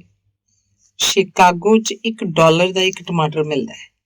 ਭਾਰਤ ਵਿੱਚ ਟਮਾਟਰ ਉਸੇ ਦਿਸ਼ਾ 'ਚ ਵੱਧ ਰਿਹਾ ਹੈ। ਸਬਜ਼ੀਆਂ ਵਿਸ਼ਵ ਬਾਜ਼ਾਰ ਦੀ ਜਿੰਸ ਬਣਦੀਆਂ ਜਾ ਰਹੀਆਂ ਹਨ। ਇਹਨਾਂ ਦਾ ਵਿਸ਼ਵੀਕਰਨ ਹੋ ਰਿਹਾ ਹੈ। ਪਵਨ ਨੂੰ ਯਾਦ ਆਇਆ, ਉਹਦੇ ਸ਼ਹਿਰ 'ਚ ਤਾਂ ਰੂੜੀਆਂ ਤੇ ਵੀ ਟਮਾਟਰ ਉਗਾਉਂਦੇ ਹਨ। ਕਿਸੇ ਨੇ ਪੱਕਾ ਟਮਾਟਰ ਕੂੜੇ ਦੇ ਢੇਰ ਤੇ ਸੁੱਟਤਾ, ਉੱਥੇ ਬੂਟੇ ਉੱਗ ਪੈਂਦੇ ਆ। 2 ਮਹੀਨੇ ਬੀਤ ਜਾਣ ਬਾਅਦ ਉਹਨਾਂ ਨੂੰ ਫਲ ਲੱਗ ਜਾਂਦਾ ਹੈ। ਛੋਟੇ ਛੋਟੇ ਲਾਲ ਟਮਾਟਰ ਰਸ ਨਾਲ ਭਰੇ। ਇੱਥੋਂ ਜਿਹੇ ਵੱਡੇ ਬੇਜਾਨ ਤੇ ਬਨੌਟੀ ਨਹੀਂ, ਅਸਲੀ ਤੇ ਖੱਟੇ ਮਿੱਠੇ। ਸ਼ਹਿਰ ਦੇ ਬਾਜ਼ਾਰਾਂ ਦਾ ਘੁੰਮਣਾ ਪਵਨ, ਦੀਪਿੰਦਰ, ਰੋਜਵਿੰਦਰ ਤੇ ਸ਼ਿਲਪਾ ਦਾ ਸ਼ੌਕ ਵੀ ਹੈ ਤੇ ਨਿੱਤ ਦਾ ਕੰਮ ਵੀ। ਰੋਜਵਿੰਦਰ ਪ੍ਰਦੂਸ਼ਣ ਤੇ ਰਿਪੋਰਟ ਤਿਆਰ ਕਰ ਰਹੀ ਹੈ। ਮੋਢੇ 'ਚ ਪਰਸ ਤੇ ਕੈਮਰਾ ਲਟਕਾਈ। ਕਦੇ ਉਹ ਏਲਿਸ ਪੁਲ ਦੇ ਟ੍ਰੈਫਿਕ ਜਾਮ ਦੀਆਂ ਤਸਵੀਰਾਂ ਖਿੱਚਦੀ ਹੈ, ਕਦੇ ਬਾਜ਼ਾਰ 'ਚ ਜਨਰੇਟਰਾਂ ਦੇ ਨਿਕਲਦੇ ਧੂਏ ਦਾ ਜਾਇਜ਼ਾ ਲੈਂਦੀ ਹੈ। ਦੀਪਿੰਦਰ ਕਹਿੰਦਾ, ਰੋਜ਼ੂ, ਤੇਰੀ ਰਿਪੋਰਟ ਨਾਲ ਕੀ ਹੋ? ਕੀ ਟੈਂਪੂ ਤੇ ਜਨਰੇਟਰ ਧੂਆਂ ਛੱਡਣਾ ਬੰਦ ਕਰ ਦੇਣਗੇ? ਰੋਜ਼ੂ ਸਿਗਰਟ ਦਾ ਆਖਰੀ ਕਸ਼ ਲਾ ਕੇ ਉਸ ਟੋਟੇ ਨੂੰ ਪੈਰ ਨਾਲ ਮਸਲਦੀ ਹੋਈ, ਮਾਈ ਫੁੱਟ, ਤੁਸੀਂ ਤਾਂ ਮੇਰੀ ਜੌਬ ਨੂੰ ਹੀ ਚੁਣੌਤੀ ਦੇ ਰਹੇ ਹੋ। ਮੇਰੀ ਕੰਪਨੀ ਨੂੰ ਇਸ ਨਾਲ ਕੋਈ ਮਤਲਬ ਨਹੀਂ ਕਿ ਵਹੀਕਲ ਧੂਏ ਦੇ ਬਗੈਰ ਚੱਲਣ। ਉਹਦੀ ਯੋਜਨਾ ਤਾਂ ਹਵਾ ਦੀ ਸ਼ੁੱਧੀਕਰਨ ਦੇ ਯੰਤਰਾਂ ਦਾ ਕਾਰਖਾਨਾ ਲਾਉਣ ਦੀ ਹੈ। ਇੱਕ ਹਰਬਲ ਸਪਰੇਅ ਵੀ ਬਣਾਉਣ ਵਾਲੀ ਹੈ। ਉਸ ਨਾਲ ਇੱਕ ਵਾਰ ਨੱਕ ਕੋਲ ਸਪਰੇਅ ਕਰ ਲਓ ਤਾਂ ਧੂਏ ਦਾ ਪ੍ਰਦੂਸ਼ਣ ਤੁਹਾਡੇ ਸਾਹ ਦੇ ਰਾਹ ਅੰਦਰ ਨਹੀਂ ਜਾਏਗਾ। ਹੋਰ ਜੋ ਪ੍ਰਦੂਸ਼ਣ ਅੱਖਾਂ ਤੇ ਮੂੰਹ ਦੇ ਰਾਹੀਂ ਜਾਂਦਾ ਹੈ, ਉਹ ਤਾਂ ਮੂੰਹ ਬੰਦ ਰੱਖੋ ਤੇ ਅੱਖਾਂ 'ਚ ਪਾਉਣ ਲਈ ਆਈ ਡ੍ਰੌਪ ਲਿਆਓ।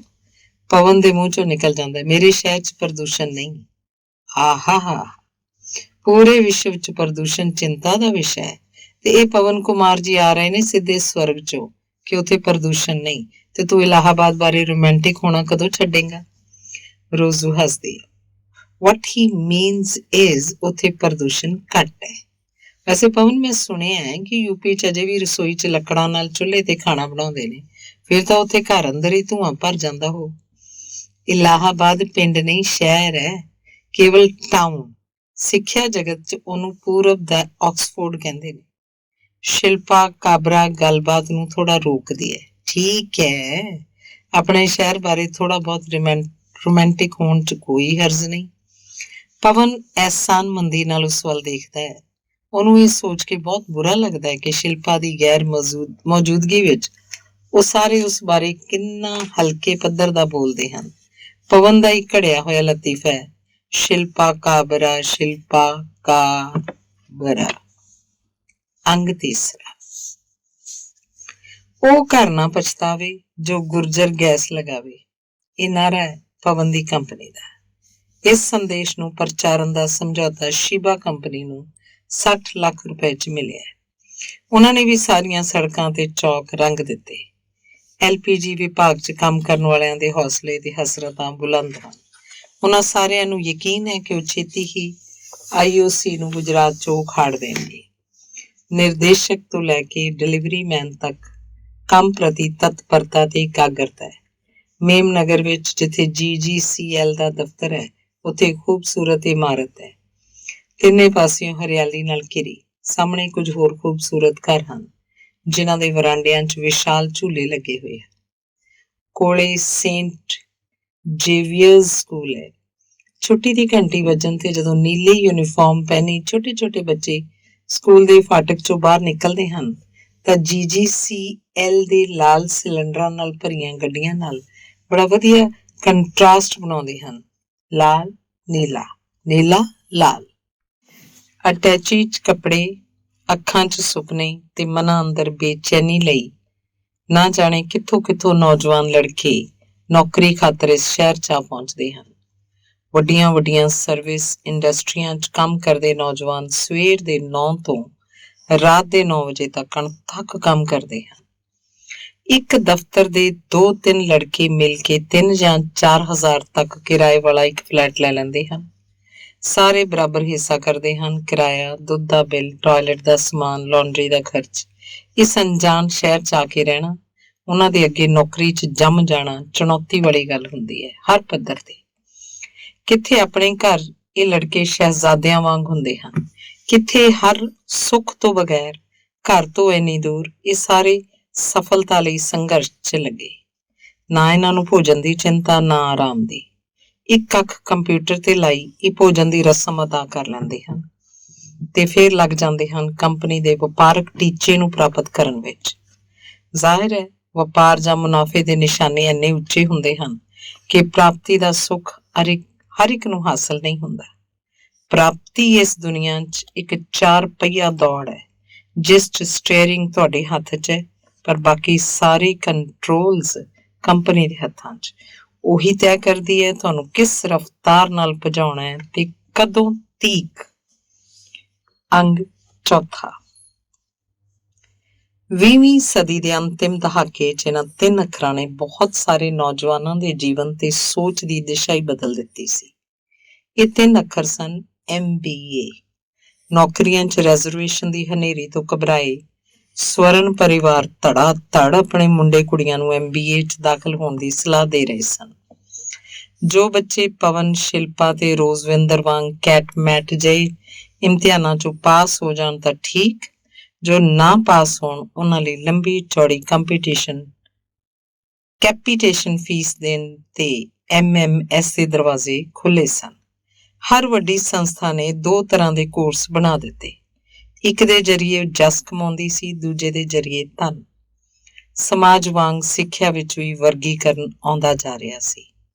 MBA ਵਿੱਚ ਲੜਕੇ ਸਾਲ ਭਰ ਪੜ੍ਹਦੇ, ਪ੍ਰੋਜੈਕਟ ਬਣਾਉਂਦੇ, ਰਿਪੋਰਟ ਪੇਸ਼ ਕਰਦੇ ਤੇ ਹਰ ਪੱਧਰ ਦੇ ਇਮਤਿਹਾਨ ਵਿੱਚੋਂ ਪਾਸ ਹੋਣ ਲਈ ਜੀ ਤੋੜ ਮਿਹਨਤ ਕਰਦੇ। MMS ਵਿੱਚ ਅਮੀਰ ਉਦਯੋਗਪਤੀਆਂ, ਸੇਠਾਂ ਦੇ ਵਿਗੜੇ ਸ਼ਹਿਜ਼ਾਦੇ, NRI ਕੋਟੇ ਰਾਹੀਂ ਆਉਂਦੇ, ਜੰਮ ਕੇ ਵਕਤ ਬਰਬਾਦ ਕਰਦੇ ਤੇ 2 ਦੀ ਥਾਂ 3 ਸਾਲਾਂ 'ਚ ਡਿਗਰੀ ਲੈ ਕੇ ਆਪਣੇ ਪਿਤਾ ਦਾ ਕੰਮ ਸੰਭਾਲਣ ਜਾਂ ਵਿਗਾੜਨ ਲਈ ਮੁੜ ਆਉਂਦੇ। ਸ਼ਰਦ ਦੇ ਪਿਤਾ ਇਲਾਹਾਬਾਦ ਦੇ ਨਾਮਵਰ ਡਾਕਟਰ ਸਨ। ਸੰਤਾਨ ਨੂੰ MBBS 'ਚ ਦਾਖਲ ਕਰਵਾਉਣ ਲਈ ਉਹਨਾਂ ਦੀਆਂ ਕੋਸ਼ਿਸ਼ਾਂ ਨਾਕਾਮ ਰਹੀਆਂ ਤਾਂ ਉਹਨਾਂ ਨੇ ਇੱਕ ਮੁੱਠ ਕੈਪੀਟੇਸ਼ਨ ਫੀਸ ਦੇ ਕੇ ਉਹਨੂੰ MMS ਵਿੱਚ ਦਾਖਲਾ ਦਿਵਾ ਦਿੱਤਾ। MMS ਡਿਗਰੀ ਤੋਂ ਬਾਅਦ ਉਹਨਾਂ ਨੇ ਆਪਣੇ ਅਸਰ ਰਸੂਖ ਨਾਲ ਉਹਨੂੰ ਸਨਸ਼ਾਈਨ ਬੂਟ ਪਾਲਿਸ਼ ਵਿੱਚ ਨੌਕਰੀ ਵੀ ਦਿਵਾ ਦਿੱਤੀ। ਪਰ ਇਸ ਵਿੱਚ ਸਫਲ ਹੋਣਾ ਸ਼ਰਦ ਦੀ ਜ਼ਿੰਮੇਵਾਰੀ ਸੀ। ਉਹਨੂੰ ਆਪਣੇ ਪਿਤਾ ਦਾ ਸਖਤ ਚਿਹਰਾ ਯਾਦ ਆਉਂਦਾ ਤਾਂ ਉਹ ਸੋਚ ਲੈਂਦਾ ਕਿ ਨੌਕਰੀ ਵਿੱਚ ਜਿੰਨੀਆਂ ਮਰਜ਼ੀ ਤਕਲੀਫਾਂ ਹੋਣ ਉਹ ਸਹਿ ਲਏਗਾ, ਪਰ ਪਿਤਾ ਦੀ ਘਿਰਣਾ ਨਹੀਂ ਸਹਿ ਸਕਦਾ। ਕੰਪਨੀ ਦੇ MD ਜਦੋਂ ਕਦੇ ਹੈੱਡ ਆਫਿਸ ਤੋਂ ਆ ਕੇ ਚੱਕਰ ਲਾ ਜਾਂਦੇ, ਉਹ ਆਪਣੇ ਮੈਨੇਜਰਾਂ ਨੂੰ ਭੇਜ ਕੇ ਜਾਇਜ਼ਾ ਲੈਂਦੇ ਤੇ ਸ਼ਰਦ ਤੇ ਉਹਦੇ ਸਾਥੀਆਂ ਤੇ ਵਰ ਪੈਂਦੇ। ਪੂਰੀ ਮਾਰਕੀਟ 'ਚ ਬਿੱਲੀ ਛਾਈ ਹੋਈ ਹੈ। ਸ਼ੋਰੂਮ ਤੋਂ ਲੈ ਕੇ ਹੋਰਡਿੰਗਸ ਤੇ ਬੈਨਰਾਂ ਤੱਕ ਸਾਰੀਆਂ ਥਾਵਾਂ ਤੇ ਬਿੱਲੀ ਬਿੱਲੀ ਹੈ। ਤੁਸੀਂ ਕਰ ਕੀ ਰਹੇ ਹੋ? ਜੇ ਦੁਕਾਨਦਾਰਾਂ ਕੋਲ ਸਟੋਰੇਜ ਦੀ ਕਿੱਲਤ ਹੈ ਤਾਂ ਬਿੱਲੀ ਲਈ ਕਿਉਂ ਨਹੀਂ ਸਨਸ਼ਾਈਨ ਹੀ ਕਿਉਂ?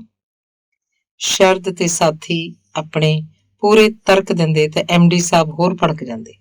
ਬਿੱਲੀ ਪਾਲਿਸ਼ ਕੀ ਫੋਮ ਦੇ ਸ਼ੂਜ਼ ਤੇ ਲਾਈ ਜਾਂਦੀ ਹੈ ਜਾਂ ਉਸ ਨਾਲ ਚੱਪਲਾਂ ਚਮਕਾਈਆਂ ਜਾਂਦੀਆਂ? ਇਸ ਵਾਰ ਉਹਨਾਂ ਨੇ ਸ਼ਰਦ ਤੇ ਉਹਦੇ ਸਾਥੀਆਂ ਨੂੰ ਹੁਕਮ ਦਿੱਤਾ ਕਿ ਨਗਰ ਦੇ ਮੋਚੀਆਂ ਨਾਲ ਗੱਲ ਕਰਕੇ ਰਿਪੋਰਟ ਦੇਣ ਕਿ ਉਹ ਕਿਹੜੀ ਪਾਲਿਸ਼ ਇਸਤੇਮਾਲ ਕਰਦੇ ਆ ਤੇ ਕਿਉਂ। MD ਤਾਂ ਫੂੰ ਫਾਂ ਕਰਦਾ ਚਲਾ ਗਿਆ, ਲੜਕਿਆਂ ਨੂੰ ਮੋਚੀਆਂ ਨਾਲ ਮੱਥਾ ਮਾਰਨ ਲਈ ਛੱਡ ਗਿਆ।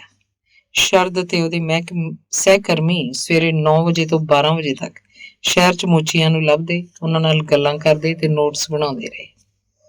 ਦਰਅਸਲ ਬਾਜ਼ਾਰ 'ਚ ਦਿਨ ਪ੍ਰਤੀ ਦਿਨ ਮੁਕਾਬਲੇਬਾਜ਼ੀ ਸਖਤ ਹੁੰਦੀ ਜਾ ਰਹੀ ਸੀ।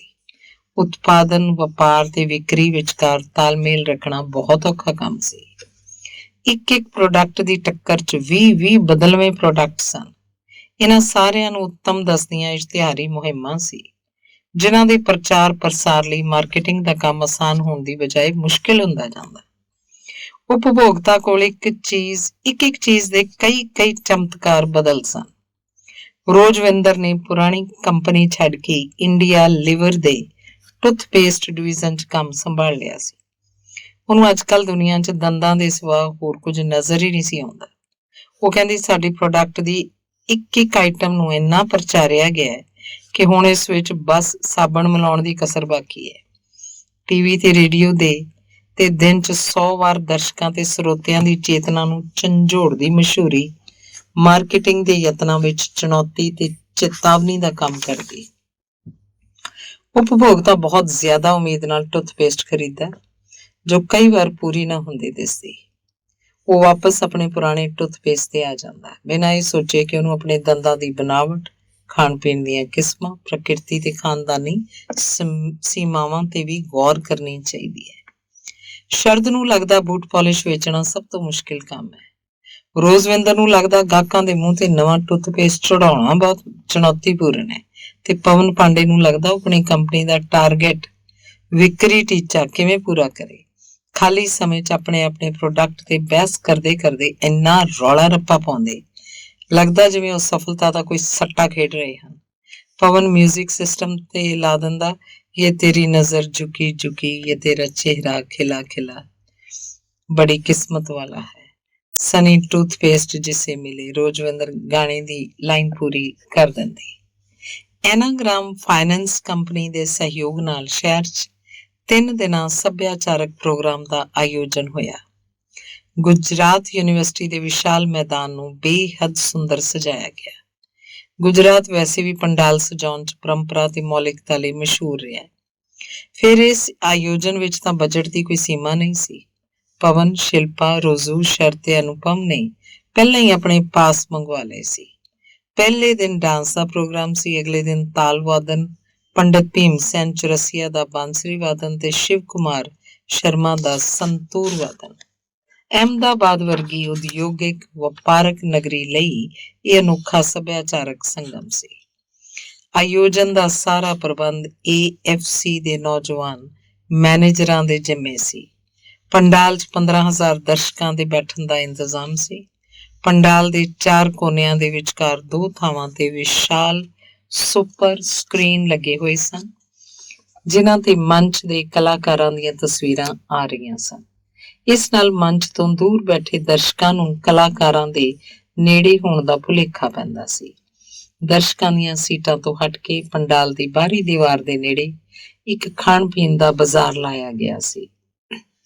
ਸੱਭਿਆਚਾਰਕ ਪ੍ਰੋਗਰਾਮ 'ਚ ਆਉਣ ਦੀ ਫੀਸ ਨਹੀਂ ਸੀ, ਪਰ ਖਾਣ ਪੀਣ ਲਈ 50 ਰੁਪਏ ਪ੍ਰਤੀ ਵਿਅਕਤੀ ਦੇ ਹਿਸਾਬ ਨਾਲ ਕੂਪਨ ਖਰੀਦਣਾ ਜ਼ਰੂਰੀ ਸੀ। ਦੂਜੇ ਦਿਨ ਪਵਨ ਭੀਮ ਸੈਨ ਜੋਸ਼ੀ ਨੂੰ ਸੁਣਨ ਲਈ ਗਿਆ। ਸੁਪਰ ਸਕਰੀਨ ਤੇ ਭੀਮ ਸੈਨ ਜੋਸ਼ੀ, ਮਹਾਂ ਭੀਮ ਸੈਨ ਜੋਸ਼ੀ ਨਜ਼ਰ ਆ ਰਹੇ ਸਨ। ਸਭ ਹੈ ਤੇਰਾ ਅੰਤਰੇ ਤੇ ਆਉਂਦੇ ਉਹਨਾਂ ਨੇ ਹਮੇਸ਼ਾ ਵਾਂਗ ਸੁਰ ਤੇ ਲੈ ਨਾਲ ਸਮਾਂ ਬੰਨ੍ਹ ਦਿੱਤਾ। ਪਰ ਪਵਨ ਨੂੰ ਇਸ ਗੱਲੋਂ ਉਲਝਣ ਹੋ ਰਹੀ ਸੀ ਕਿ ਆਸੇ-ਪਾਸੇ ਦੀਆਂ ਸੀਟਾਂ ਦੇ ਦਰਸ਼ਕਾਂ ਦੀ ਦਿਲਚਸਪੀ ਗਾਉਣ ਸੁਣਨ ਤੋਂ ਜ਼ਿਆਦਾ ਖਾਣ ਪੀਣ ਵਿੱਚ ਸੀ। ਉਹ ਬਾਰ-ਬਾਰ ਉੱਠ ਕੇ ਬਾਜ਼ਾਰ ਜਾਂਦੇ, ਉੱਥੋਂ ਅੰਕਲ ਚਿਪਸ ਦੇ ਪੈਕਟ ਤੇ ਪੈਪਸੀ ਲਿਆਉਂਦੇ। ਦੇਖਦੇ ਹੀ ਦੇਖਦੇ ਪੂਰੇ ਮਾਹੌਲ 'ਚ ਰਾਗ ਅਹੀਰ ਭੈਰਵ ਦੇ ਨਾਲ-ਨਾਲ ਕੁਰ-ਕੁਰ, ਚਰ-ਚਰ ਦੀਆਂ ਆਵਾਜ਼ਾਂ ਵੀ ਸ਼ਾਮਲ ਹੋ ਗਈਆਂ। ਜ਼ਿਆਦਾਤਰ ਦਰਸ਼ਕਾਂ ਲਈ ਉੱਥੇ ਦੇਖੇ ਜਾਣ ਦਾ ਅੰਦਾਜ਼ ਹਾਜ਼ਰੀ ਨਾਲੋਂ ਮਹੱਤਵਪੂਰਨ ਸੀ। ਪਵਨ ਨੇ ਆਪਣੇ ਸ਼ਹਿਰ 'ਚ ਇਸ ਕਲਾਕਾਰ ਨੂੰ ਸੁਣਿਆ ਸੀ। ਮਹਿਤਾ ਸੰਗੀਤ ਸਮਿਤੀ ਦੇ ਹਾਲ 'ਚ ਖਚਾ-ਖਚ ਭੀੜ ਵਿੱਚ ਸੰਨਾਟਾ ਛਾਇਆ ਹੋਇਆ ਸੀ। ਇਲਾਹਾਬਾਦ 'ਚ ਅੱਜ ਵੀ ਸਾਹਿਤ ਸੰਗੀਤ ਦੇ ਬਹੁਤ ਜ਼ਿਆਦਾ ਜਾਣਕਾਰ ਤੇ ਰਸੀਏ ਨਜ਼ਰ ਆਉਂਦੇ। ਉੱਥੇ ਇਸ ਤਰ੍ਹਾਂ ਵਿੱਚ ਘਰੋਂ ਉੱਠ ਕੇ ਖਾਣ ਪੀਣ ਦੀ ਕੋਈ ਸੋਚ ਵੀ ਨਹੀਂ ਸਕਦਾ। ਆਪਣੇ ਸ਼ਹਿਰ ਦੇ ਨਾਲ ਹੀ ਘਰ ਦੀ ਯਾਦ ਆਈ। ਉਹਨੇ ਸੋਚਿਆ ਕਿ ਪ੍ਰੋਗਰਾਮ ਖਤਮ ਹੋਣ ਤੇ ਘਰ ਫੋਨ ਕਰੇਗਾ। ਮਾਂ ਇਸ ਵਕਤ ਕੀ ਕਰ ਰਹੀ ਹੋਏਗੀ? ਸ਼ਾਇਦ ਦਹੀਂ ਲਈ ਜਾਗ ਲਾ ਰਹੀ ਹੋਏਗੀ। ਦਿਨ ਦਾ ਆਖਰੀ ਕੰਮ। ਪਾਪਾ ਕੀ ਕਰ ਰਹੇ ਹੋਣਗੇ?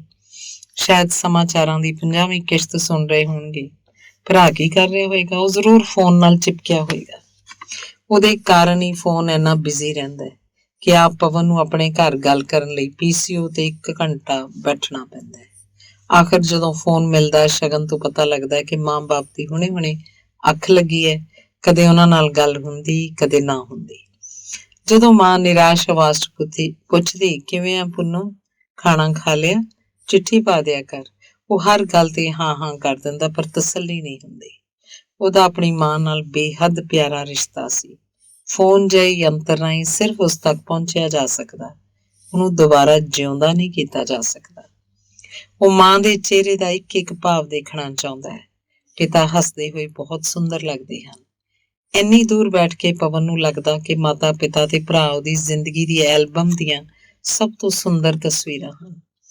ਉਹਨੂੰ ਲੱਗਦਾ ਹੁਣ ਸ਼ਗਨ ਕਿਸ ਨਾਲ ਉਲਝਦਾ ਹੋਏਗਾ। ਸਾਰਾ ਦਿਨ ਉੱਤੇ ਚੜਿਆ ਰਹਿੰਦਾ ਸੀ, ਕਦੇ ਤਕਰਾਰ 'ਚ ਤੇ ਕਦੇ ਲਾਡ 'ਚ। ਕਈ ਵਾਰ ਸ਼ਗਨ ਆਪਣਾ ਸਾਰਾ ਕੁਝ ਛੱਡ ਕੇ ਵੱਡਾ ਭਰਾ ਬਣ ਜਾਂਦਾ। ਪਵਨ ਕਿਸੇ ਗੱਲ ਤੇ ਨਾਰਾਜ਼ ਹੋ ਜਾਂਦਾ ਤਾਂ ਸ਼ਗਨ ਉਸਦੀਆਂ ਜੱਫੀਆਂ ਪਾ ਮਨਾਉਂਦਾ। ਵੀਰ ਜੀ ਦੱਸੋ ਕੀ ਖਾਓਗੇ? ਤੁਹਾਡੀ ਸ਼ਰਟ ਪ੍ਰੈਸ ਕਰ ਦਿਆਂ? ਮੈਨੂੰ ਸਿਵਲ ਲਾਈਨਸ ਲੈ ਚੱਲੋਗੇ? ਸਾਹਿਤ ਪ੍ਰੇਮੀ ਮਾਤਾ ਪਿਤਾ ਦੇ ਕਾਰਨ ਘਰ 'ਚ ਕਮਰੇ ਕਿਤਾਬਾਂ ਨਾਲ ਭਰੇ ਪਏ ਸਨ। ਸਕੂਲ ਦੀ ਪੜ੍ਹਾਈ ਦੇ ਬੋਝ ਵਿੱਚ ਹੋਰ ਸਧਾਰਨ ਕਿਤਾਬਾਂ ਪੜ੍ਹਨ ਦਾ ਅਵਸਰ ਨਹੀਂ ਮਿਲਦਾ ਸੀ। ਜੋ ਥੋੜਾ ਬਹੁਤ ਪੜ੍ਹ ਲੈਂਦਾ ਸੀ, ਆਪਣੇ ਪਾਪਾ ਤੇ ਮਾਂ ਦੇ ਉਕਸਾਉਣ ਦੇ ਕਾਰਨ। ਉਹਨਾਂ ਨੇ ਉਹਨੂੰ ਪ੍ਰੇਮ ਚੰਦ ਦੀਆਂ ਕਹਾਣੀਆਂ ਤੇ ਕੁਝ ਲੇਖ ਪੜ੍ਹਨ ਨੂੰ ਦਿੱਤੇ ਸਨ। ਕਫਨ, ਪੋਹ ਦੀ ਰਾਤ ਜਿਹੀਆਂ ਕਹਾਣੀਆਂ ਉਹਦੇ ਜ਼ਿਹਨ 'ਚ ਘਰ ਕਰ ਗਈਆਂ ਸਨ, ਪਰ ਲੇਖਾਂ ਦੇ ਸੰਦਰਭ ਸਭ ਰਲਗੱਡ ਹੋ ਗਏ ਸਨ। ਅਧਿਐਨ ਲਈ ਹੁਣ ਮੌਕੇ ਵੀ ਨਹੀਂ ਸੀ। ਕੰਪਨੀ ਦੀ ਕਰਮ ਭੂਮੀ ਨੇ ਉਹਨੂੰ ਇਸ ਯੁੱਗ ਦਾ ਅਭਿਮਨਿਊ ਬਣਾ ਦਿੱਤਾ ਸੀ। ਘਰ ਦੀ ਬਹੁਤੀ ਯਾਦ ਆਉਣ ਤੇ ਉਹ ਫੋਨ ਕਰਦਾ। ਇੱਕ ਅੱਖ ਬਾਰ-ਬਾਰ ਮੀਟਰ ਸਕਰੀਨ ਤੇ ਚਲੀ ਜਾਂਦੀ। ਛੋਟੂ ਕੋਈ ਚੁਟਕਲਾ ਸੁਣਾ ਕੇ ਹੱਸਦਾ, ਪਵਨ ਵੀ ਹੱਸਦਾ। ਫਿਰ ਕਹਿੰਦਾ, ਅੱਛਾ ਛੋਟੂ, ਹੁਣ ਕੰਮ ਦੀ ਗੱਲ ਕਰ। 40 ਰੁਪਏ ਦਾ ਹੱਸ ਲਿਆ ਅਸੀਂ। ਮਾਂ ਪੁੱਛਦੀ, ਤੂੰ ਗੱਦਾ ਬਣਵਾ ਲਿਆ? ਉਹ ਕਹਿੰਦਾ, ਹਾਂ ਮਾਂ, ਬਣਵਾ ਲਿਆ। ਸੱਚਾਈ ਇਹ ਸੀ, ਗੱਦਾ ਬਣਵਾਉਣ ਦੀ ਫੁਰਸਤ ਹੀ ਉਸ ਕੋਲ ਨਹੀਂ ਸੀ। ਘਰ ਤੋਂ ਫੋਮ ਦੀ ਰਜਾਈ ਲਿਆਇਆ ਸੀ, ਉਸੇ ਨੂੰ ਬਿਸਤਰ ਤੇ ਗੱਦੇ ਵਾਂਗ ਵਿਛਾ ਕੇ ਰੱਖਿਆ ਸੀ, ਪਰ ਉਹਨੂੰ ਪਤਾ ਸੀ ਕਿ ਨਹੀਂ ਕਹਿਣ ਤੇ ਮਾਂ ਨਸੀਹਤਾਂ ਦੇ ਢੇਰ ਲਾ ਦੇਗੀ। ਗੱਦੇ ਦੇ ਬਗੈਰ ਕਮਰ ਆਕੜ ਜਾਏਗੀ। ਮੈਂ ਇੱਥੋਂ ਬਣਾ ਕੇ ਭੇਜਾਂ? ਆਪਣਾ ਧਿਆਨ ਵੀ ਨਹੀਂ ਰੱਖ ਸਕਦਾ। ਅਜਿਹੀ ਨੌਕਰੀ ਕਿਸ ਕੰਮ ਦੀ? ਪਬਲਿਕ ਸੈਕਟਰ 'ਚ ਆ ਜਾ, ਚੈਨ ਨਾਲ ਤਾਂ ਰਹੇਗਾ। ਅਹਿਮਦਾਬਾਦ ਇਲਾਹਾਬਾਦ ਦੇ ਵਿਚਕਾਰ STD ਕਾਲ ਦੀ ਪਲਸ ਰੇਟ ਦਿਲ ਦੀ ਧੜਕਣ ਵਾਂਗ ਸਰਪਟ ਚੱਲਦੀ ਹੈ। 3, 6, 9, 12, 5 ਮਿੰਟ ਗੱਲ ਕਰਕੇ ਅਜੇ ਮਨ ਨਹੀਂ ਭਰਦਾ ਕਿ 100 ਰੁਪਏ ਗਏ।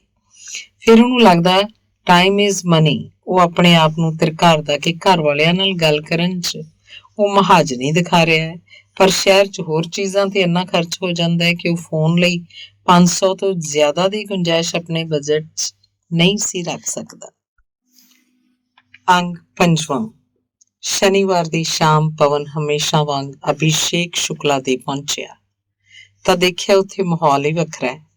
ਅਕਸਰ ਇਹ ਹੁੰਦਾ ਹੈ ਕਿ ਉਹ ਅਭਿਸ਼ੇਕ, ਉਹਦੀ ਪਤਨੀ ਰਾਜੁਲ ਤੇ ਉਹਨਾਂ ਦੇ ਛੋਟੇ ਬੇਟੇ ਅੰਕੁਰ ਨਾਲ ਕਿਤੇ ਘੁੰਮਣ ਫਿਰਨ ਨਿਕਲ ਜਾਂਦਾ। ਮੁੜਦੇ ਹੋਏ ਉਹ ਬਾਹਰ ਹੀ ਡਿਨਰ ਕਰ ਲੈਂਦੇ ਜਾਂ ਕਿਤੋਂ ਵਧੀਆ ਸਬਜ਼ੀ ਪੈਕ ਕਰਵਾ ਕੇ ਲੈ ਆਉਂਦੇ ਤੇ ਬ੍ਰੈਡ ਨਾਲ ਖਾਂਦੇ। ਅੱਜ ਅੰਕੁਰ ਜ਼ਿੱਦ ਕਰ ਰਿਹਾ ਸੀ ਕਿ ਪਾਰਕ 'ਚ ਨਹੀਂ ਜਾਵਾਂਗੇ, ਬਾਜ਼ਾਰ ਜਾਵਾਂਗੇ। ਰਾਜੁਲ ਉਹਨੂੰ ਮਨਾ ਰਹੀ ਸੀ, ਅੰਕੁਰ ਤੈਨੂੰ ਪਾਰਕ 'ਚ ਭਾਲੂ ਦਿਖਾਵਾਂਗੇ, ਖਰਗੋਸ਼ ਵੀ, ਉਹ ਸਾਰੇ ਮੈਂ ਵੇਖੇ ਵੇ ਆ, ਅਸੀਂ ਬਾਜ਼ਾਰ ਜਾਵਾਂਗੇ। ਹਾਰ ਕੇ ਬਾਜ਼ਾਰ ਨੂੰ ਤੁਰ ਪਏ। ਖਿਡੌਣੇ ਵਾਲੀ ਦੁਕਾਨ ਤੇ ਅੰਕੁਰ ਅੜ ਗਿਆ। ਕਦੇ ਉਹ 에ਅਰਗਨ ਹੱਥ 'ਚ ਲੈ ਲੈਂਦਾ, ਕਦੇ ਟ੍ਰੇਨ। ਉਸ ਲਈ ਤੈਅ ਕਰਨਾ ਮੁਸ਼ਕਲ ਸੀ ਕਿ ਉਹ ਕੀ ਲਵੇ। ਪਵਨ ਨੇ ਇਲੈਕਟ੍ਰੋਨਿਕ ਬਾਂਦਰ ਉਹਨੂੰ ਦਿਖਾਇਆ ਜੋ 3 ਵਾਰ ਉਛਲਦਾ ਤੇ ਖੋਂ ਖੋਂ ਕਰਦਾ ਸੀ। ਅੰਕਰ ਪਹਿਲਾਂ ਤਾਂ ਚੁੱਪ ਰਿਹਾ। ਜਦੋਂ ਪੈਸੇ ਦੇ ਕੇ ਬਾਂਦਰ ਪੈਕ ਕਰਵਾਉਣ ਲੱਗੇ ਤਾਂ ਅੰਕੁਰ ਮਚਲ ਗਿਆ। ਬਾਂਦਰ ਨੇ ਗਨ ਲੈਣੀ ਹੈ। ਰਾਹੁਲ ਨੇ ਕਿਹਾ, ਗਨ ਗੰਦੀ, ਬਾਂਦਰ ਚੰਗਾ। ਰਾਜਾ ਬੇਟਾ ਬਾਂਦਰ ਨਾਲ ਖੇਡੇਗਾ। ਮੈਂ ਠਾ ਠਾ ਕਰੂੰਗਾ, ਬਾਂਦਰ ਮੈਂ ਸੁੱਟ ਦੂੰ। ਫਿਰ ਦੁਕਾਨ ਤੇ ਜਾ ਕੇ ਖਿਡੌਣੇ ਦੇਖੇ ਗਏ। 에ਅਰਗਨ ਫਿਰ ਕਢਾਈ। ਅੱਜ ਉਹਨੂੰ ਦੇਖ ਸਮਝ ਰਹੇ ਸੀ ਕਿ ਅੰਕੁਰ ਦਾ ਧਿਆਨ ਫਿਰ ਭਟਕ ਗਿਆ। ਉਹਨੇ ਦੁਕਾਨ ਤੇ ਰੱਖੀ ਸਾਈਕਲ ਦੇਖ ਲਈ। ਛਿੱਕਲ ਲੈਣੀ ਹੈ, ਛਿੱਕਲ ਲੈਣੀ ਹੈ, ਉਹ ਰੌਲਾ ਪਾਉਣ ਲੱਗਾ। ਅਜੇ ਤੂੰ ਛੋਟਾ ਹੈ, ਟਰਾਈ ਸਾਈਕਲ ਘਰੇ ਪਈ ਹੈ। ਰਜੁਲ ਨੇ ਸਮਝਾਇਆ। ਅਭਿਸ਼ੇਕ ਦੀ ਸਹਿਣ ਸ਼ਕਤੀ ਖਤਮ ਹੋ ਰਹੀ ਸੀ। ਇਸ ਨਾਲ ਬਾਜ਼ਾਰ ਆਉਣਾ ਮੁਸੀਬਤ ਹੈ। ਹਰ ਵਾਰ ਕਿਸੇ ਵੱਡੀ ਚੀਜ਼ ਦੇ ਪਿੱਛੇ ਲੱਗ ਜਾਂਦਾ ਹੈ। ਘਰੇ ਖਿਡੌਣੇ ਰੱਖਣ ਦੀ ਥਾਂ ਵੀ ਨਹੀਂ ਤੇ ਹੋਰ ਖਰੀਦੀ ਤੁਰਿਆ ਜਾਂਦਾ ਹੈ। ਬੜੀ ਜੁਗਤ ਨਾਲ ਅੰਕੁਰ ਦਾ ਧਿਆਨ ਵਾਪਸ ਬਾਂਦਰ ਵੱਲ ਕੀਤਾ ਗਿਆ। ਦੁਕਾਨਦਾਰ ਵੀ ਹੁਣ ਤੱਕ ਉਕਤਾ ਚੁੱਕਿਆ ਸੀ। ਇਸ ਸਾਰੇ ਚੱਕਰ 'ਚ ਇੰਨੀ ਦੇਰ ਹੋ ਗਈ ਕਿ ਹੋਰ ਕਿਤੇ ਜਾਣ ਦਾ ਸਮਾਂ ਹੀ ਨਹੀਂ ਬਚਿਆ। ਵਾਪਸੀ ਵੇਲੇ ਉਹ ਲਾ ਗਾਰਡਨ ਨਾਲ ਲੱਗਦੀ ਮਾਰਕੀਟ 'ਚ ਗੋਲਗੱਪੇ ਖਾਣ ਲਈ ਰੁਕੇ। ਮਾਰਕੀਟ ਗਾਹਕਾਂ ਨਾਲ ਭਰੀ ਪਈ ਸੀ। ਅੰਕੁਰ ਨੇ ਕੁਝ ਨਹੀਂ ਖਾਧਾ। ਉਹਨੂੰ ਨੀਂਦ ਆਉਣ ਲੱਗ ਪਈ। ਕਿਸੇ ਤਰ੍ਹਾਂ ਉਹਨੂੰ ਕਾਰ 'ਚ ਲਿਟਾ ਕੇ ਘਰ ਆਏ। ਅਭਿਸ਼ੇਕ ਨੇ ਕਿਹਾ, ਪਵਨ ਤੂੰ ਲੱਕੀ ਹੈ। ਅਜੇ ਤੇਰੀ ਜਾਨ ਨੂੰ ਨਾ ਬੀਵੀ ਦਾ ਝੰਜਟ ਹੈ ਨਾ ਬੱਚੇ ਦਾ। ਰਾਜੁਲ ਗੁੱਸੇ ਹੋ ਗਈ। ਮੇਰਾ ਕੀ ਝੰਜਟ ਹੈ ਤੁਹਾਨੂੰ? ਮੈਂ ਤਾਂ ਜਨਰਲ ਗੱਲ ਕੀਤੀ ਹੈ। ਇਹ ਜਨਰਲ ਗੱਲ ਨਹੀਂ, ਸਪੈਸ਼ਲ ਗੱਲ ਸੀ। ਮੈਂ ਤੁਹਾਨੂੰ ਕਿਹਾ ਸੀ ਮੈਂ ਅਜੇ ਬੱਚਾ ਨਹੀਂ ਚਾਹੁੰਦੀ। ਤੁਹਾਨੂੰ ਹੀ ਬੱਚੇ ਦੀ ਪਈ ਸੀ। ਪਵਨ ਨੇ ਦੋਹਾਂ ਨੂੰ ਸਮਝਾਇਆ, ਇਸ 'ਚ ਝਗੜੇ ਵਾਲੀ ਕਿਹੜੀ ਗੱਲ ਹੈ। ਇੱਕ ਬੱਚਾ ਤਾਂ ਘਰ 'ਚ ਹੋਣਾ ਹੀ ਚਾਹੀਦਾ। ਇੱਕ ਤੋਂ ਘੱਟ ਤਾਂ ਪੈਦਾ ਹੀ ਨਹੀਂ ਹੁੰਦਾ।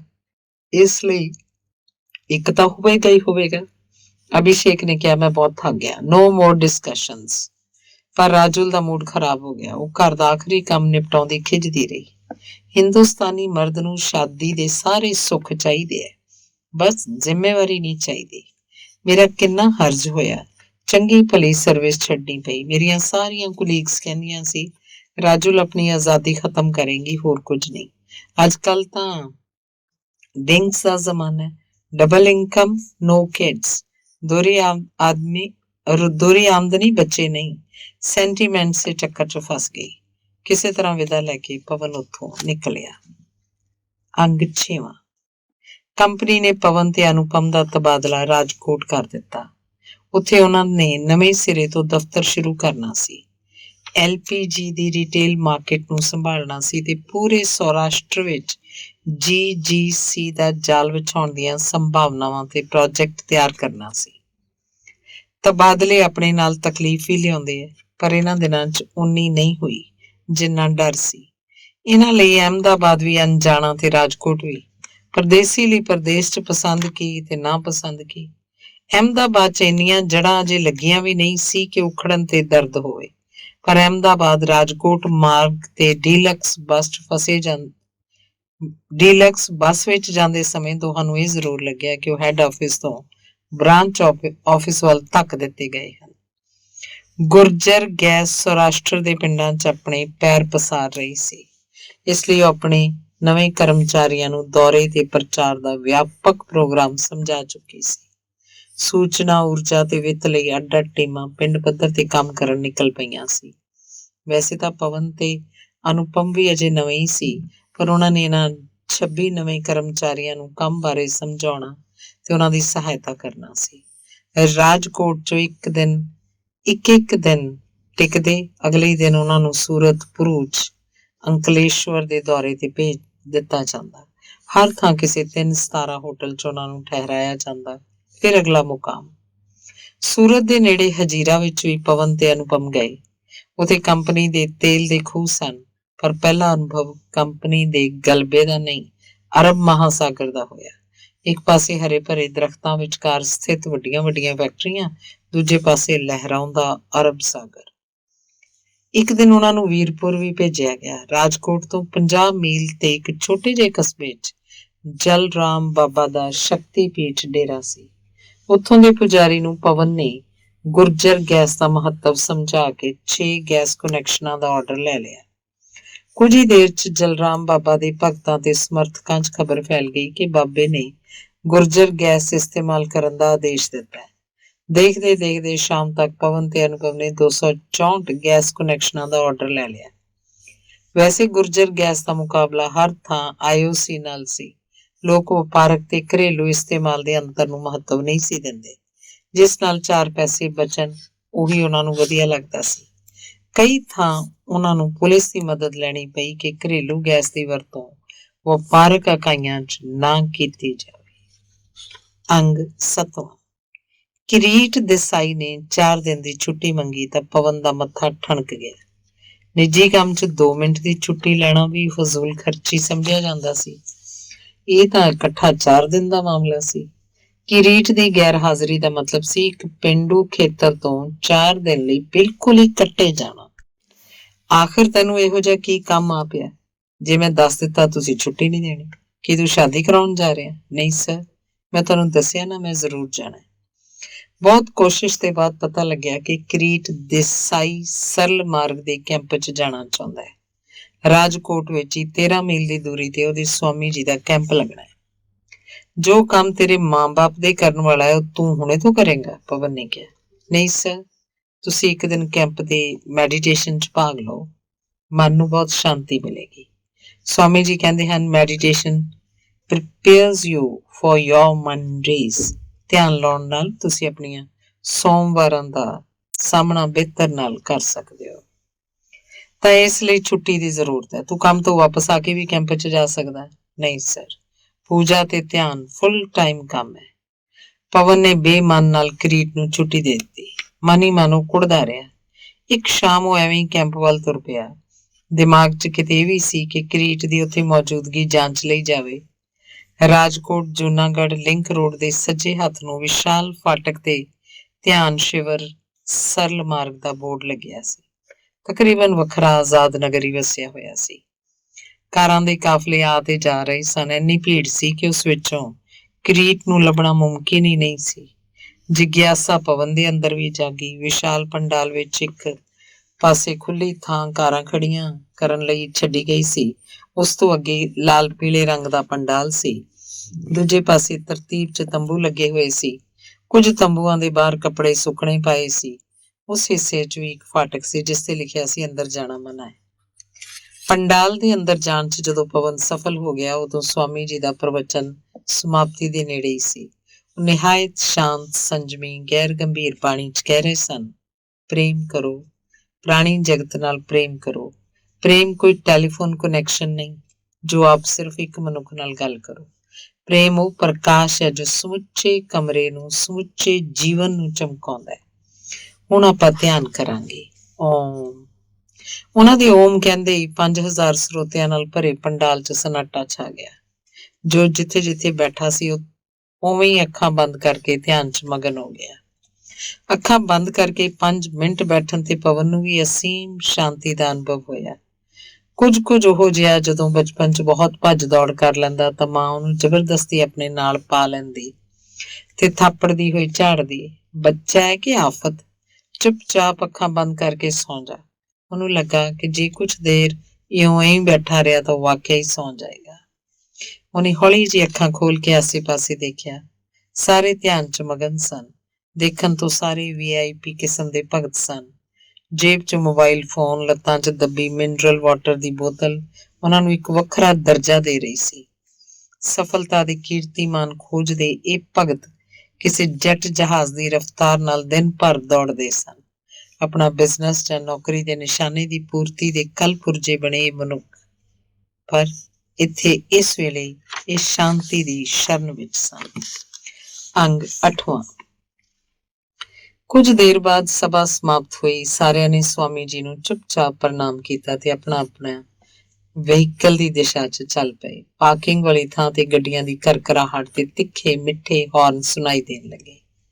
ਵਾਪਸੀ ਤੇ ਪਵਨ ਦਾ ਕਿਰੀਟ ਦੇ ਪ੍ਰਤੀ ਗੁੱਸਾ ਸ਼ਾਂਤ ਹੋ ਚੁੱਕਾ ਸੀ। ਉਹਨੂੰ ਆਪਣਾ ਨਾੜੀ ਪ੍ਰਬੰਧ ਸ਼ਾਂਤ ਤੇ ਤੰਦਰੁਸਤ ਲੱਗ ਰਿਹਾ ਸੀ। ਉਹਨੂੰ ਇਹ ਚੰਗਾ ਲੱਗਿਆ ਕਿ ਆਪਾਂ ਧਾਪੀ ਨਾਲ ਭਰੇ ਜੀਵਨ 'ਚ 4 ਦਿਨ ਦਾ ਸਮਾਂ ਧਿਆਨ ਲਈ ਕੱਢਿਆ ਜਾਏ। ਸਵਾਮੀ ਜੀ ਦੇ ਵਿਚਾਰ ਵੀ ਉਹਨੂੰ ਮੌਲਿਕਤਾ ਤੇ ਤਾਜ਼ਗੀ ਨਾਲ ਭਰੇ ਲੱਗੇ। ਜਿੱਥੇ ਜ਼ਿਆਦਾਤਰ ਗੁਰੂਜਨ ਧਰਮ ਦੀ ਮਹਿਮਾ ਕਰਦੇ ਹਨ, ਕਿਰੀਟ ਦੇ ਸਵਾਮੀ ਜੀ ਕੇਵਲ ਅਧਿਆਤਮ ਤੇ ਜ਼ੋਰ ਦਿੰਦੇ ਰਹੇ। ਚਿੰਤਨ, ਧਿਆਨ ਤੇ ਆਤਮਾ ਸ਼ੁੱਧੀ ਉਹਨਾਂ ਦੇ ਸਰਲ ਮਾਰਗ ਦੇ ਸਿਧਾਂਤ ਸਨ। ਸਰਲ ਮਾਰਗ ਮਿਸ਼ਨ ਦੇ ਭਗਤ ਉਹਨਾਂ ਭਗਤਾਂ ਤੋਂ ਅਸਲ ਵਿੱਚ ਹੀ ਵੱਖਰੇ ਸਨ ਜੋ ਉਹਨੇ ਆਪਣੇ ਸ਼ਹਿਰ 'ਚ ਸਾਲ ਦਰ ਸਾਲ ਮਾਘ ਮੇਲੇ ਵਿੱਚ ਆਉਂਦੇ ਦੇਖੇ ਸਨ। ਗਰੀਬੀ ਦੀ ਮੂਰਤੀ ਜੇ ਬਣੇ ਉਹ ਭਗਤ ਸਖਤ ਕਸ਼ਟ ਝੱਲ ਕੇ ਤੀਰਥ ਤੇ ਸੰਗਮ ਤੱਟ ਤੱਕ ਪਹੁੰਚਦੇ। ਨਿੱਜੀ ਸੰਮਤੀ ਦੇ ਨਾਂ ਤੇ ਉਹਨਾਂ ਕੋਲ ਇੱਕ ਛੋਟੀ ਜਿਹੀ ਮੈਲੀ ਗਠੜੀ ਹੁੰਦੀ, ਨਾਲ ਬੁੱਢੀ ਮਾਂ ਜਾਂ ਨਿੱਕੀ ਜਿਹੀ ਗਠੜੀ 'ਚ ਸ਼ਰਧਾ ਦੇ 10-20 ਰੁਪਏ। ਕੁੰਭ ਦੇ ਮੌਕੇ ਲੱਖਾਂ ਦੀ ਸੰਖਿਆ ਵਿੱਚ ਇਹ ਭਗਤ ਗੰਗਾ ਮਾਂ ਤੱਕ ਪਹੁੰਚਦੇ, ਚੁੱਭੀ ਲਾਉਂਦੇ, ਮੁਕਤੀ ਦੀ ਕਾਮਨਾ ਨਾਲ ਘਰ ਵਾਪਸ ਮੁੜ ਜਾਂਦੇ। ਖਾਸ ਦੀ ਬਜਾਏ ਆਮ ਨਾਮ ਬਣ ਕੇ ਜਿਉਂਦੇ ਉਹ ਭਗਤ ਬਸ ਇੰਨਾ ਸਮਝਦੇ ਕਿ ਗੰਗਾ ਪਵਿੱਤਰ ਹੈ ਤੇ ਉਹਨਾਂ ਦੇ ਦੁੱਖ ਕਸ਼ਟ ਨੂੰ ਤਾਰਨ ਵਾਲੀ ਹੈ। ਇਸ ਤੋਂ ਉੱਪਰ ਤਰਕ ਸ਼ਕਤੀ ਵਿਕਸਿਤ ਕਰਨਾ ਉਹਨਾਂ ਦੀ ਰੁਚੀ 'ਚ ਨਹੀਂ ਸੀ। ਪਰ ਕਿਰੀਟ ਦੇ ਸਵਾਮੀ ਕ੍ਰਿਸ਼ਨਾ ਸਵਾਮੀ ਜੀ ਮਹਾਰਾਜ ਦੇ ਭਗਤ ਸਮੂਹ 'ਚ ਇੱਕ ਵੱਧ ਸਿੱਖਿਅਤ ਉੱਚੇ ਅਹੁਦਿਆਂ ਦੇ ਅਧਿਕਾਰੀ ਤੇ ਵਪਾਰੀ ਸਨ। ਕੋਈ ਡਾਕਟਰ ਸੀ, ਕੋਈ ਇੰਜੀਨੀਅਰ, ਕੋਈ ਬੈਂਕ ਅਫਸਰ ਤੇ ਕੋਈ ਪ੍ਰਾਈਵੇਟ ਸੈਕਟਰ ਦਾ ਮੈਨੇਜਰ। ਇੱਥੋਂ ਤੱਕ ਕਿ ਕਈ ਚੋਟੀ ਦੇ ਕਲਾਕਾਰ ਵੀ ਉਹਨਾਂ ਦੇ ਭਗਤਾਂ 'ਚ ਸ਼ਾਮਲ ਸਨ। ਸਾਲ ਵਿੱਚ 4 ਵਾਰ ਉਹ ਦੇਸ਼ ਦੇ ਅਲੱਗ-ਅਲੱਗ ਸ਼ਹਿਰਾਂ 'ਚ ਆਪਣਾ ਸ਼ਿਵਰ ਲਾਉਂਦੇ। ਸਮੁੱਚੇ ਦੇਸ਼ ਵਿੱਚ ਉਹਨਾਂ ਦੇ ਭਗਤ ਉੱਥੇ ਪਹੁੰਚਦੇ। ਉਹਨਾਂ ਦੇ ਕੁਝ ਵਿਦੇਸ਼ੀ ਭਗਤ ਵੀ ਸਨ ਜੋ ਭਾਰਤੀਆਂ ਨਾਲੋਂ ਵੀ ਜ਼ਿਆਦਾ ਸਵਦੇਸ਼ੀ ਬਣਨ ਤੇ ਦਿਸਣ ਦੀ ਕੋਸ਼ਿਸ਼ ਕਰਦੇ। ਪਵਨ ਨੇ 2-4 ਵਾਰ ਸਵਾਮੀ ਜੀ ਦਾ ਪ੍ਰਵਚਨ ਸੁਣਿਆ। ਸਵਾਮੀ ਜੀ ਦਾ ਵਿਖਿਆਨ ਅਸਰਦਾਰ ਸੀ ਤੇ ਸ਼ਖਸੀਅਤ ਪੂਰੀ ਤਰ੍ਹਾਂ ਆਕਰਸ਼ਕ। ਉਹ ਦੱਖਣੀ ਭਾਰਤੀ ਧੋਤੀ ਤੇ ਉੱਪਰ ਭਾਰਤੀ ਕੁੜਤਾ ਪਾਉਂਦੇ। ਹੋਰ ਧਰਮਾਂ ਦੇ ਆਚਾਰਿਆ ਦੀ ਤਰ੍ਹਾਂ ਨਾ ਉਹਨਾਂ ਨੇ ਲੰਬੇ ਕੇਸ ਰੱਖੇ, ਨਾ ਦਾੜੀ। ਉਹ ਮੰਨਦੇ ਸੀ ਕਿ ਮਨੁੱਖ ਨੂੰ ਆਪਣਾ ਬਾਹਰੀ ਸਰੂਪ ਵੀ ਅੰਤਰ ਸਰੂਪ ਦੀ ਤਰ੍ਹਾਂ ਸਵੱਛ ਰੱਖਣਾ ਚਾਹੀਦਾ ਹੈ। ਯਥਾਰਥਵਾਦੀ ਜੀਵਨ ਦਰਸ਼ਨ ਉਹਨਾਂ ਦੇ ਭਗਤਾਂ ਨੂੰ ਬਹੁਤ ਚੰਗਾ ਲੱਗਦਾ। ਉਹ ਸਾਰੇ ਵੀ ਆਪਣੇ ਯਥਾਰਥ ਨੂੰ ਤਿਆਗ ਕੇ ਨਹੀਂ, ਉਸ ਵਿੱਚੋਂ 4 ਦਿਨ ਦੀ ਮੋਹਲਤ ਕੱਢ ਕੇ ਇਸ ਅਧਿਆਤਮਿਕ ਹੌਲੀਡੇ ਲਈ ਜਾਂਦੇ। ਉਹ ਇਹਨੂੰ ਇੱਕ ਅਨੁਭਵ ਮੰਨਦੇ। ਸਵਾਮੀ ਜੀ ਦੀ ਇੱਕਦਮ ਧਾਰਾ ਪ੍ਰਵਾਹ ਵਿਸ਼ਵਾਸਯੋਗ ਅੰਗਰੇਜ਼ੀ 'ਚ ਭਾਰਤੀ ਸਿਆਣਪ ਦੀ ਸ਼ਕਤੀ ਤੇ ਸਮਰੱਥਾ ਸਮਝਾਉਂਦੇ। ਭਗਤਾਂ ਦਾ ਸਿਰ ਦੇਸ਼ ਪ੍ਰੇਮ ਨਾਲ ਉੱਚਾ ਹੋ ਜਾਂਦਾ। ਸਰਲ ਮਾਰਗ ਮਿਸ਼ਨ ਸ਼ੁਰੂ ਕਰਨ ਤੋਂ ਪਹਿਲਾਂ ਸਵਾਮੀ ਜੀ PPK ਕੰਪਨੀ 'ਚ ਪ੍ਰਬੰਧਕ ਸਨ। ਮਿਸ਼ਨ ਦੀ ਬਣਤਰ, ਸੰਚਾਲਨ ਤੇ ਕੰਮਕਾਰ ਦੀ ਯੋਜਨਾ 'ਚ ਉਹਨਾਂ ਦੀ ਪ੍ਰਬੰਧਕੀ ਯੋਗਤਾ ਦੇਖਣ ਨੂੰ ਮਿਲਦੀ ਸੀ। ਸ਼ਿਵਰ 'ਚ ਇੰਨੀ ਭੀੜ ਇਕੱਠੀ ਹੁੰਦੀ ਸੀ ਪਰ ਨਾ ਕਿਤੇ ਧੱਕਾ ਮੁੱਕੀ ਹੁੰਦੀ, ਨਾ ਸ਼ਾਂਤੀ ਭੰਗ।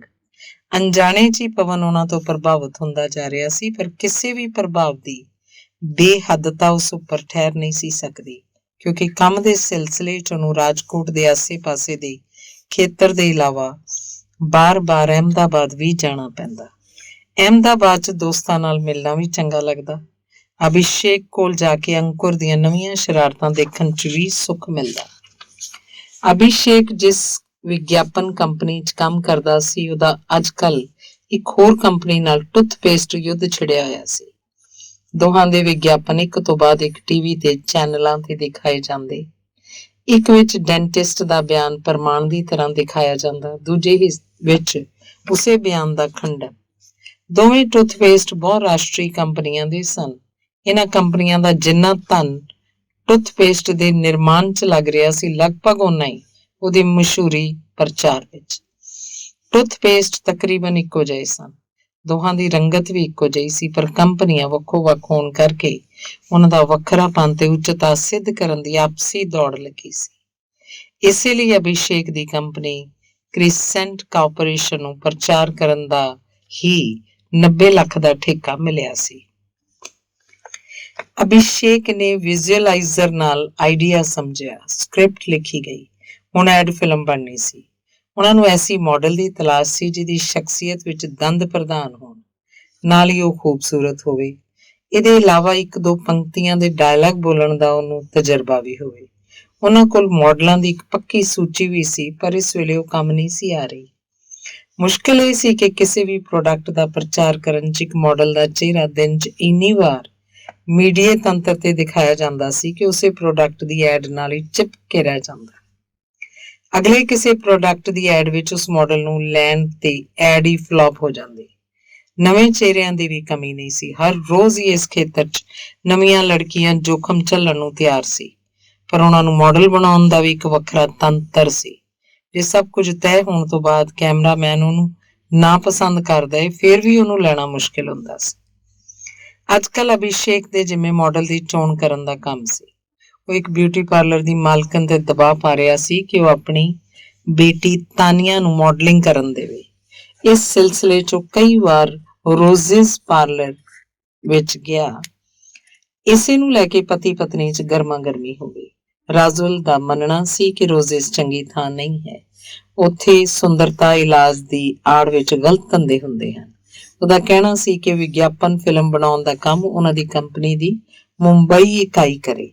ਇੱਥੇ ਅਹਿਮਦਾਬਾਦ 'ਚ ਚੰਗੀ ਫਿਲਮ ਬਣਾਉਣਾ ਮੁਮਕਿਨ ਨਹੀਂ ਸੀ। ਅਭਿਸ਼ੇਕ ਦਾ ਕਹਿਣਾ ਸੀ ਕਿ ਬੰਬਈ ਮਾਰਕਾ ਵਿਗਿਆਪਨ ਫਿਲਮਾਂ ਤੋਂ ਉਕਤਾ ਗਿਆ ਹੈ। ਉਹ ਇੱਥੇ ਮੌਲਿਕ ਕੰਮ ਕਰਕੇ ਦਿਖਾਏਗਾ। ਇਉਂ ਕਹਿ ਕੇ ਤੈਨੂੰ ਮਾਡਲ ਦੀ ਤਲਾਸ਼ 'ਚ ਮਜ਼ਾ ਆ ਰਿਹਾ? ਰਾਜੁਲ ਨੇ ਤਾਨਾ ਮਾਰਿਆ। ਇਹੀ ਸਮਝ ਲੈ, ਇਹ ਮੇਰਾ ਕੰਮ ਹੈ। ਇਸੇ ਦੀ ਮੈਨੂੰ ਤਨਖਾਹ ਮਿਲਦੀ ਹੈ। ਮਜ਼ੇ ਹਨ, ਤਨਖਾਹ ਵੀ ਮਿਲਦੀ ਹੈ, ਲੜਕੀਆਂ ਵੀ ਮਿਲਦੀਆਂ। ਅਭਿਸ਼ੇਕ ਉਖੜ ਗਿਆ। ਕੀ ਮਤਲਬ ਹੈ ਤੇਰਾ? ਤੂੰ ਹਮੇਸ਼ਾ ਹੀ ਟੇਢਾ ਸੋਚਦੀ ਹੈ। ਜਿਹੋ ਜਿਹੇ ਤੇਰੇ ਟੇਢੇ ਦੰਦ, ਉਹ ਜੀ ਤੇਰੀ ਟੇਢੀ ਸੋਚ। ਰਾਜੁਲ ਦਾ ਉੱਪਰ ਤੇ ਥੱਲੇ ਦਾ ਇੱਕ ਇੱਕ ਦੰਦ ਟੇਢਾ ਸੀ। ਵਿਸ਼ੇਸ਼ ਕੋਣ ਤੋਂ ਦੇਖਣ ਤੇ ਉਹ ਹੱਸਦੇ ਵਕਤ ਚੰਗਾ ਲੱਗਦਾ ਸੀ। ਸ਼ੁਰੂ 'ਚ ਇਸੇ ਬਾਂਕੇ ਦੰਦ ਤੇ ਤੂੰ ਫਿਦਾ ਹੋਇਆ ਸੀ। ਰਾਜੁਲ ਨੇ ਕਿਹਾ, ਅੱਜ ਤੈਨੂੰ ਇਹ ਭੱਦਾ ਲੱਗ ਰਿਹਾ। ਫਿਰ ਤੂੰ ਗਲਤ ਸ਼ਬਦ ਵਰਤੇ। ਬਾਂਕਾ ਸ਼ਬਦ ਦੰਦ ਨਹੀਂ ਬੋਲਦੇ, ਦੰਦ ਨਾਲ ਨਹੀਂ ਬੋਲਦੇ। ਬਾਂਕੀ ਅਦਾ ਹੁੰਦੀ ਹੈ, ਦੰਦ ਨਹੀਂ। ਸ਼ਬਦ ਆਪਣੀ ਥਾਂ ਤੋਂ ਹਟ ਵੀ ਸਕਦੇ ਨੇ। ਸ਼ਬਦ ਪੱਥਰ ਨਹੀਂ ਜੋ ਚੱਲ ਰਿਹਾ। ਤੂੰ ਆਪਣੀ ਭਾਸ਼ਾ ਦੀ ਕਮਜ਼ੋਰੀ ਛੁਪਾ ਰਹੀ ਹੈ। ਕੋਈ ਵੀ ਗੱਲ ਹੋਵੇ, ਸਭ ਤੋਂ ਪਹਿਲਾਂ ਤੂੰ ਮੇਰੇ ਦੋਸ਼ ਗਿਣਨ ਲੱਗਦਾ ਹੈ। ਤੂੰ ਮੇਰਾ ਦਿਮਾਗ ਖਰਾਬ ਕਰ ਦਿੰਦੀ ਹੈ। ਅੱਛਾ ਸੌਰੀ, ਪਰ ਹੁਣ ਤੂੰ ਨਿਕਿਤਾ ਦੇ ਉੱਥੇ ਨਹੀਂ ਜਾਏਗਾ। ਇਸ ਤੋਂ ਚੰਗਾ ਤੂੰ ਯੂਨੀਵਰਸਿਟੀ ਦੀਆਂ ਵਿਦਿਆਰਥਣਾਂ ਵਿੱਚੋਂ ਸਹੀ ਚਿਹਰਾ ਤਲਾਸ਼ ਕਰੇ। ਤਪਾਸ਼ ਨਹੀਂ, ਤਲਾਸ਼ ਸਹੀ, ਪਰ ਤੂੰ ਰੋਜ਼ਿਸ ਨਹੀਂ ਜਾਏਗਾ।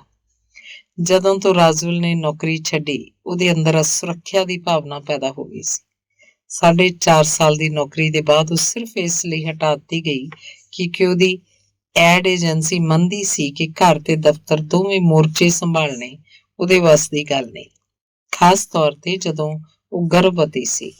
ਉਹਦੇ ਹੱਥੋਂ ਸਾਰਾ ਮਹੱਤਵਪੂਰਨ ਕੰਮ ਲੈ ਕੇ ਸਾਧਨਾ ਸਿੰਘ ਨੂੰ ਦੇ ਦਿੱਤਾ। ਅੰਕੁਰ ਦੇ ਪੈਦਾ ਹੋਣ ਤੱਕ ਦਫ਼ਤਰ 'ਚ ਮਾਹੌਲ ਇੰਨਾ ਵਿਗੜ ਗਿਆ ਕਿ ਬੱਚਾ ਪੈਦਾ ਹੁੰਦੇ ਹੀ ਰਾਜੁਲ ਨੇ ਤਿਆਗ ਪੱਤਰ ਦੇ ਦਿੱਤਾ।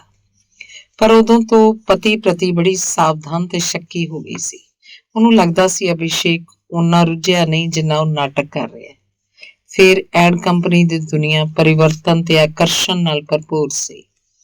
ਰੋਜ਼ ਨਵੀਆਂ ਲੜਕੀਆਂ ਮਾਡਲ ਬਣਨ ਦਾ ਸੁਪਨਾ ਅੱਖਾਂ 'ਚ ਲਈ ਕੰਪਨੀਆਂ ਦੇ ਦਰਵਾਜ਼ੇ ਖੜਕਾਉਂਦੀਆਂ। ਉਹਨਾਂ ਦੇ ਸ਼ੋਸ਼ਣ ਹੋਣ ਬਾਰੇ ਸ਼ੱਕ ਤੋਂ ਇਨਕਾਰ ਨਹੀਂ ਸੀ ਕੀਤਾ ਜਾ ਸਕਦਾ। ਵਿਗਿਆਪਨ ਏਜੰਸੀ ਦਾ ਸਾਰਾ ਜੰਜਾਲ ਆਪ ਦੇਖਣ ਨਾਲ ਇੱਧਰ ਕਈ ਦਿਨਾਂ ਤੋਂ ਰਾਜੁਲ ਨੂੰ ਜਾਂ ਹੋਰ ਸਵਾਲ ਚਿੰਤਤ ਕਰ ਰਹੇ ਸਨ। ਉਹਨਾਂ ਤੇ ਉਹ ਅਭਿਸ਼ੇਕ ਨਾਲ ਬਹਿਸ ਕਰਨਾ ਚਾਹੁੰਦੀ ਸੀ, ਪਰ ਅਭਿਸ਼ੇਕ ਜਦੋਂ ਵੀ ਘਰ ਆਉਂਦਾ ਲੰਬੀ ਗੱਲਬਾਤ ਦੇ ਮੂਡ 'ਚ ਹਰਗਿਜ਼ ਨਾ ਹੁੰਦਾ, ਬਲਕਿ ਚਿੜਚਿੜਾ ਹੀ ਮੁੜਦਾ। ਉਸ ਦਿਨ ਉਹ ਖਾਣਾ ਖਾ ਰਹੇ ਸਨ। ਟੀਵੀ ਚੱਲ ਰਿਹਾ ਸੀ। ਖਬਰਾਂ ਤੋਂ ਪਹਿਲਾਂ ਸਪਾਰਕਲ ਟੂਥਪੇਸਟ ਦਾ ਵਿਗਿਆਪਨ ਫਲੈਸ਼ ਹੋਇਆ। ਇਹਦੀ ਕਾਪੀ ਅਭਿਸ਼ੇਕ ਨੇ ਤਿਆਰ ਕੀਤੀ ਸੀ। ਅੰਕੁਰ ਚਿਲਾਇਆ, ਪਾਪਾ ਦਾ ਐਡ। ਇਹ ਵਿਗਿਆਪਨ ਅੱਜ 5ਵੀਂ ਵਾਰ ਆਇਆ ਸੀ, ਪਰ ਉਹ ਸਭ ਧਿਆਨ ਨਾਲ ਦੇਖ ਰਹੇ ਸਨ। ਵਿਗਿਆਪਨ ਵਿੱਚ ਪਾਰਟੀ ਦਾ ਦ੍ਰਿਸ਼ ਸੀ, ਜਿਸ 'ਚ ਹੀਰੋ ਦੇ ਕੁਝ ਕਹਿਣ ਤੇ ਹੀਰੋਇਨ ਹੱਸਦੀ ਹੈ। ਉਹਦੀ ਹਾਸੀ 'ਚ ਹਰ ਦੰਦ 'ਚੋਂ ਮੋਤੀ ਡਿੱਗਦੇ ਹਨ। ਹੀਰੋ ਉਹਨਾਂ ਨੂੰ ਆਪਣੀ ਹਥੇਲੀ ਤੇ ਰੋਕ ਲੈਂਦਾ ਹੈ। ਸਾਰੇ ਮੋਤੀ ਇਕੱਠੇ ਹੋ ਕੇ ਸਪਾਰਕਲ ਟੂਥਪੇਸਟ ਦੀ ਟਿਊਬ ਬਣ ਜਾਂਦੇ ਹਨ। ਅਗਲੇ ਸ਼ਾਟ 'ਚ ਹੀਰੋ ਹੀਰੋਇਨ ਲਗਭਗ ਚੁੰਮਣ ਲੈਣ ਦੀ ਸਥਿਤੀ 'ਚ ਹੋ ਜਾਂਦੇ ਹਨ। ਅਭਿਸ਼ੇਕ ਨੇ ਕਿਹਾ, ਰਾਜੁਲ ਕਿਵੇਂ ਲੱਗੀ ਐਡ? ਠੀਕ ਹੀ ਹੈ, ਰਾਜੁਲ ਨੇ ਕਿਹਾ। ਉਹਦੀ ਉਤਸ਼ਾਹਹੀਨ ਆਵਾਜ਼ ਨਾਲ ਅਭਿਸ਼ੇਕ ਦਾ ਮੂਡ ਖਰਾਬ ਹੋ ਗਿਆ। ਉਹਨੂੰ ਲੱਗਿਆ ਰਾਜੁਲ ਉਹਦੇ ਕੰਮ ਨੂੰ 0 ਦੇ ਰਹੀ ਹੈ। ਅਜਿਹੀ ਮਰੀ ਆਵਾਜ਼ 'ਚ ਕਿਉਂ ਬੋਲ ਰਹੀ ਹੈ? ਨਹੀਂ, ਮੈਂ ਸੋਚ ਰਹੀ ਸੀ ਵਿਗਿਆਪਨ ਕਿੰਨੀ ਵਧਾ ਚੜਾ ਕੇ ਗੱਲ ਕਰਦੇ ਹੈ। ਸੱਚਾਈ ਇਹ ਹੈ ਕਿ ਨਾ ਕਿਸੇ ਦੇ ਹੱਸਣ ਨਾਲ ਫੁੱਲ ਖਿੜਦੇ ਨੇ, ਨਾ ਮੋਤੀ। ਫਿਰ ਵੀ ਮੁਹਾਵਰਾ ਹੈ ਕਿ ਲਕੀਰ ਪਿੱਟ ਰਹੇ ਹਾਂ। ਸੱਚਾਈ ਤਾਂ ਇਹ ਹੈ ਕਿ ਇਸ ਐਡ ਦੀ ਮਾਡਲ ਲੀਨਾ ਵੀ ਸਪਾਰਕਲ ਇਸਤੇਮਾਲ ਨਹੀਂ ਕਰਦੀ। ਉਹ ਵਿਰੋਧੀ ਕੰਪਨੀ ਦਾ ਟਿੱਕੋ ਵਰਤਦੀ ਹੈ। ਪਰ ਅਸੀਂ ਸੱਚਾਈ ਨਹੀਂ, ਪ੍ਰੋਡਕਟ ਵੇਚਣਾ ਹੈ। ਪਰ ਲੋਕ ਤਾਂ ਤੁਹਾਡੇ ਵਿਗਿਆਪਨ ਨੂੰ ਹੀ ਸੱਚ ਮੰਨਦੇ ਨੇ। ਕੀ ਉਹਨਾਂ ਨਾਲ ਧੋਖਾ ਨਹੀਂ? ਬਿਲਕੁਲ ਨਹੀਂ। ਆਖਿਰ ਅਸੀਂ ਟੂਥਪੇਸਟ ਦੀ ਥਾਂ ਟੂਥਪੇਸਟ ਹੀ ਦਿਖਾ ਰਹੇ ਹਾਂ। ਘੋੜੇ ਦੀ ਲਿੱਦ ਤਾਂ ਨਹੀਂ। ਸਾਰੇ ਟੂਥਪੇਸਟਾਂ 'ਚ ਇੱਕੋ ਜਿਹੀਆਂ ਹੀ ਚੀਜ਼ਾਂ ਪੈਂਦੀਆਂ ਨੇ। ਕਿਸੇ 'ਚ ਰੰਗ ਜ਼ਿਆਦਾ ਹੁੰਦਾ, ਕਿਸੇ 'ਚ ਘੱਟ, ਕਿਸੇ 'ਚ ਫੋਮ ਜ਼ਿਆਦਾ, ਕਿਸੇ 'ਚ ਘੱਟ। ਫਿਰ ਇਸ 'ਚ ਕਾਪੀ ਰਾਈਟਰ ਦੀ ਨੈਤਿਕਤਾ ਕੀ ਕਹਿੰਦੀ ਹੈ? ਓ शिट, ਸਿੱਧਾ ਸਾਦਾ ਇੱਕ ਪ੍ਰੋਡਕਟ ਵੇਚਣਾ ਹੈ। ਇਸ ਵਿੱਚ ਤੂੰ ਨੈਤਿਕਤਾ ਤੇ ਸੱਚਾਈ ਜੇ ਭਾਰੇ ਸਵਾਲ ਮੇਰੇ ਸਿਰ ਤੇ ਮਾਰ ਰਹੀ ਹੈ। ਮੈਂ IIM ਚ 2 ਸਾਲ ਭੱਠ ਨਹੀਂ ਝੋਕਿਆ, ਉੱਥੇ ਮਾਰਕੀਟਿੰਗ ਸਿੱਖ ਕੇ ਨਿਕਲਿਆ। I can sell a dead rat। ਇਹ ਸੱਚਾਈ ਨੈਤਿਕਤਾ ਸਾਰੇ ਮੈਂ 5ਵੀਂ ਜਮਾਤ ਤੱਕ ਮੋਰਲ ਸਾਇੰਸ ਚ ਪੜ੍ਹ ਕੇ ਭੁੱਲ ਚੁੱਕਾ। ਮੈਨੂੰ ਇਸ ਤਰ੍ਹਾਂ ਦੀ ਡੋਜ਼ ਨਾ ਪਿਆਇਆ ਕਰ, ਸਮਝੀ? ਰਾਜੁਲ ਮਾਨੀ ਮਾਨੋ ਨੂੰ ਗਾਲਾਂ ਦਿੰਦੀ ਭਾਂਡੇ ਸਮੇਟ ਕੇ ਰਸੋਈ ਚ ਚਲੀ ਗਈ। ਅਭਿਸ਼ੇਕ ਮੂੰਹ ਫੇਰ ਕੇ ਸੌਂ ਗਿਆ। ਅੰਗ 9ਵਾਂ। ਅਗਲੇ ਦਿਨ ਪਵਨ ਆਇਆ। ਉਹ ਅੰਕੁਰ ਲਈ ਛੋਟਾ ਜਿਹਾ ਕ੍ਰਿਕਟ ਬੈਟ ਤੇ ਗੇਂਦ ਲਿਆਇਆ ਸੀ। ਅੰਕੁਰ ਤੁਰੰਤ ਬਾਲਕਨੀ 'ਚ ਆਪਣੇ ਦੋਸਤਾਂ ਨੂੰ ਆਵਾਜ਼ਾਂ ਦੇਣ ਲੱਗਾ, ਸ਼ੁਭੂ, ਰੁੰਝ ਛੁੰਝ, ਜਲਦੀ ਆਓ, ਬੈਟ ਬਾਲ ਨਾਲ ਖੇਡਾਂਗੇ। ਅਭਿਸ਼ੇਕ ਅਜੇ ਦਫ਼ਤਰ ਤੋਂ ਨਹੀਂ ਮੁੜਿਆ। ਰਾਜੁਲ ਨੇ 2 ਗਲਾਸ ਕੋਲਡ ਕਾਫੀ ਬਣਾਈ। ਇੱਕ ਗਲਾਸ ਪਵਨ ਨੂੰ ਫੜਾ ਕੇ ਬੋਲੀ, ਤੁਹਾਨੂੰ ਵਿਗਿਆਪਨ ਦੀ ਦੁਨੀਆ ਕਿਹੋ ਜਿਹੀ ਲੱਗਦੀ ਹੈ? ਬਹੁਤ ਚੰਗੀ, ਜਾਦੂਮਈ। ਰਾਜੁਲ ਮੁਲਕ ਦੀਆਂ ਸਾਰੀਆਂ ਹਸੀਨ ਲੜਕੀਆਂ ਐਡਵਰਟਾਈਜ਼ਮੈਂਟ ਫੀਲਡ 'ਚ ਆ ਗਈਆਂ। ਤਾਂ ਹੀ ਤਾਂ ਰਾਜਕੋਟ ਦੀਆਂ ਸੜਕਾਂ ਤੇ ਇੱਕ ਵੀ ਹਸੀਨਾ ਨਜ਼ਰ ਨਹੀਂ ਆਉਂਦੀ। ਬਕ ਛੱਡੋ, ਸੀਰੀਅਸਲੀ ਬੋਲੋ। ਇਉਂ ਨਹੀਂ ਲੱਗਦਾ ਕਿ ਮਾਰਕੀਟਿੰਗ ਲਈ ਵਿਗਿਆਪਨ ਝੂਠ ਤੇ ਝੂਠ ਬੋਲਦੇ ਨੇ? ਮੈਨੂੰ ਇਉਂ ਨਹੀਂ ਲੱਗਦਾ। ਇਹ ਤਾਂ ਬਿਜ਼ਨਸ ਕੰਪੇਨ ਹੈ। ਇਸ ਵਿੱਚ ਸੱਚ ਤੇ ਝੂਠ ਕਿੱਥੇ ਆਉਂਦਾ ਹੈ? ਉਦੋਂ ਹੀ ਅਭਿਸ਼ੇਕ ਵੀ ਆ ਗਿਆ। ਅੱਜ ਉਹ ਚੰਗੇ ਮੂਡ 'ਚ ਸੀ। ਉਹਦੇ ਟੁੱਥਪੇਸਟ ਵਾਲੇ ਇਸ਼ਤਿਹਾਰ ਨੂੰ ਸਰਵੋਤਮ ਵਿਗਿਆਪਨ ਦਾ ਸਨਮਾਨ ਮਿਲਿਆ ਸੀ।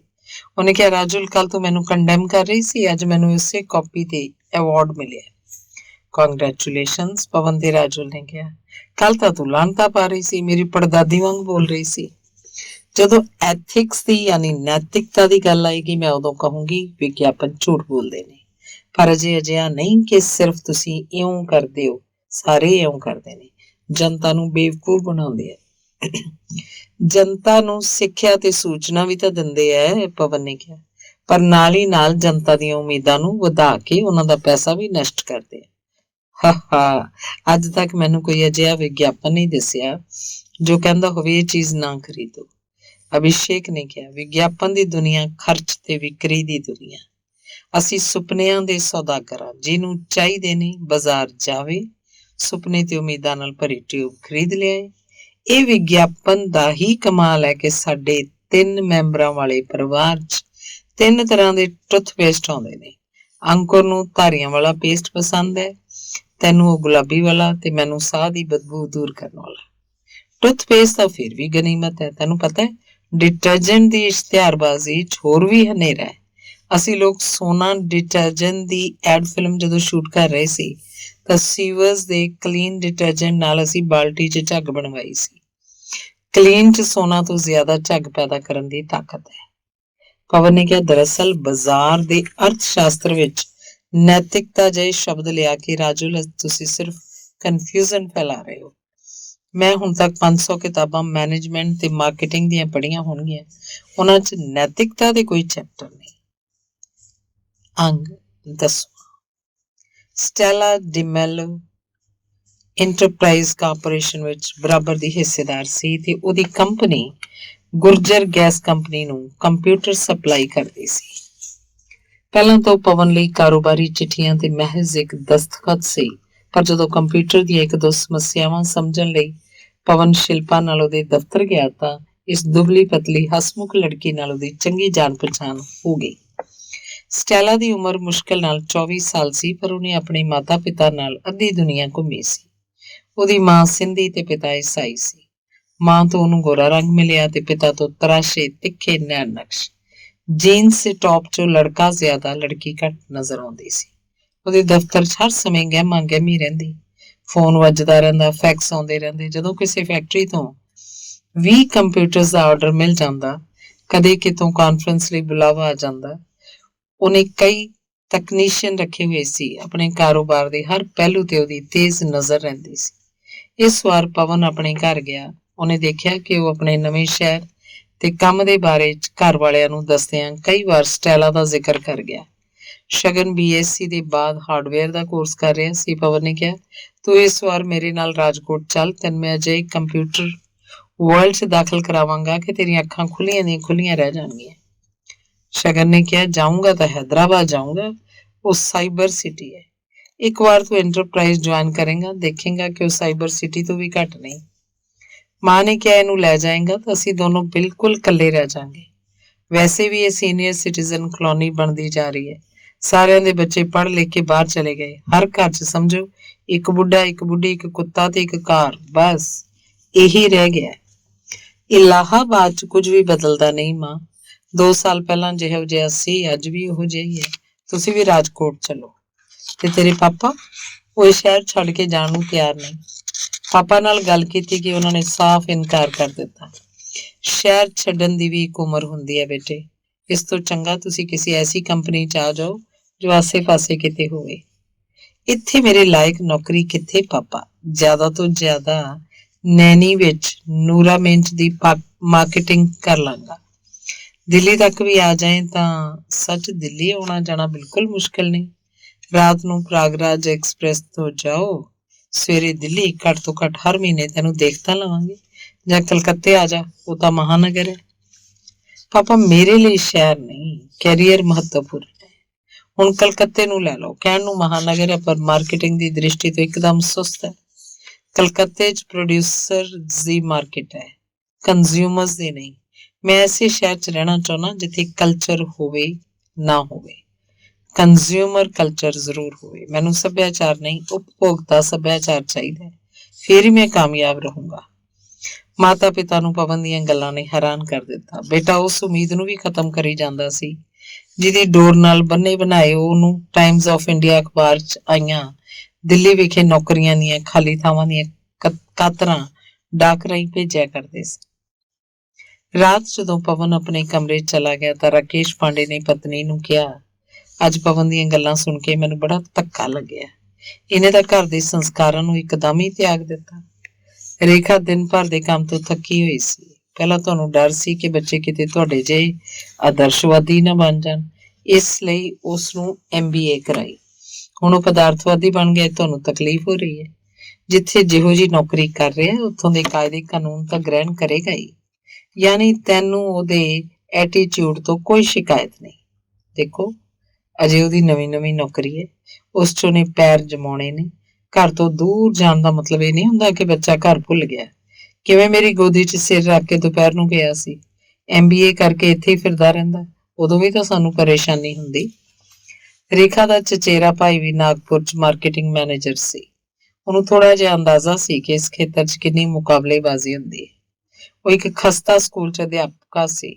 ਉਹਦੇ ਲਈ ਬੇਟੇ ਦੀ ਕਾਮਯਾਬੀ ਗੌਰਵ ਦਾ ਵਿਸ਼ਾ ਸੀ। ਉਹਦੀਆਂ ਸਹਿਯੋਗੀ ਅਧਿਆਪਕਾਵਾਂ ਦੇ ਬੱਚੇ ਪੜ੍ਹਾਈ ਤੋਂ ਬਾਅਦ ਤਰ੍ਹਾਂ ਦੇ ਸੰਘਰਸ਼ਾਂ 'ਚ ਲੱਗੇ ਸਨ।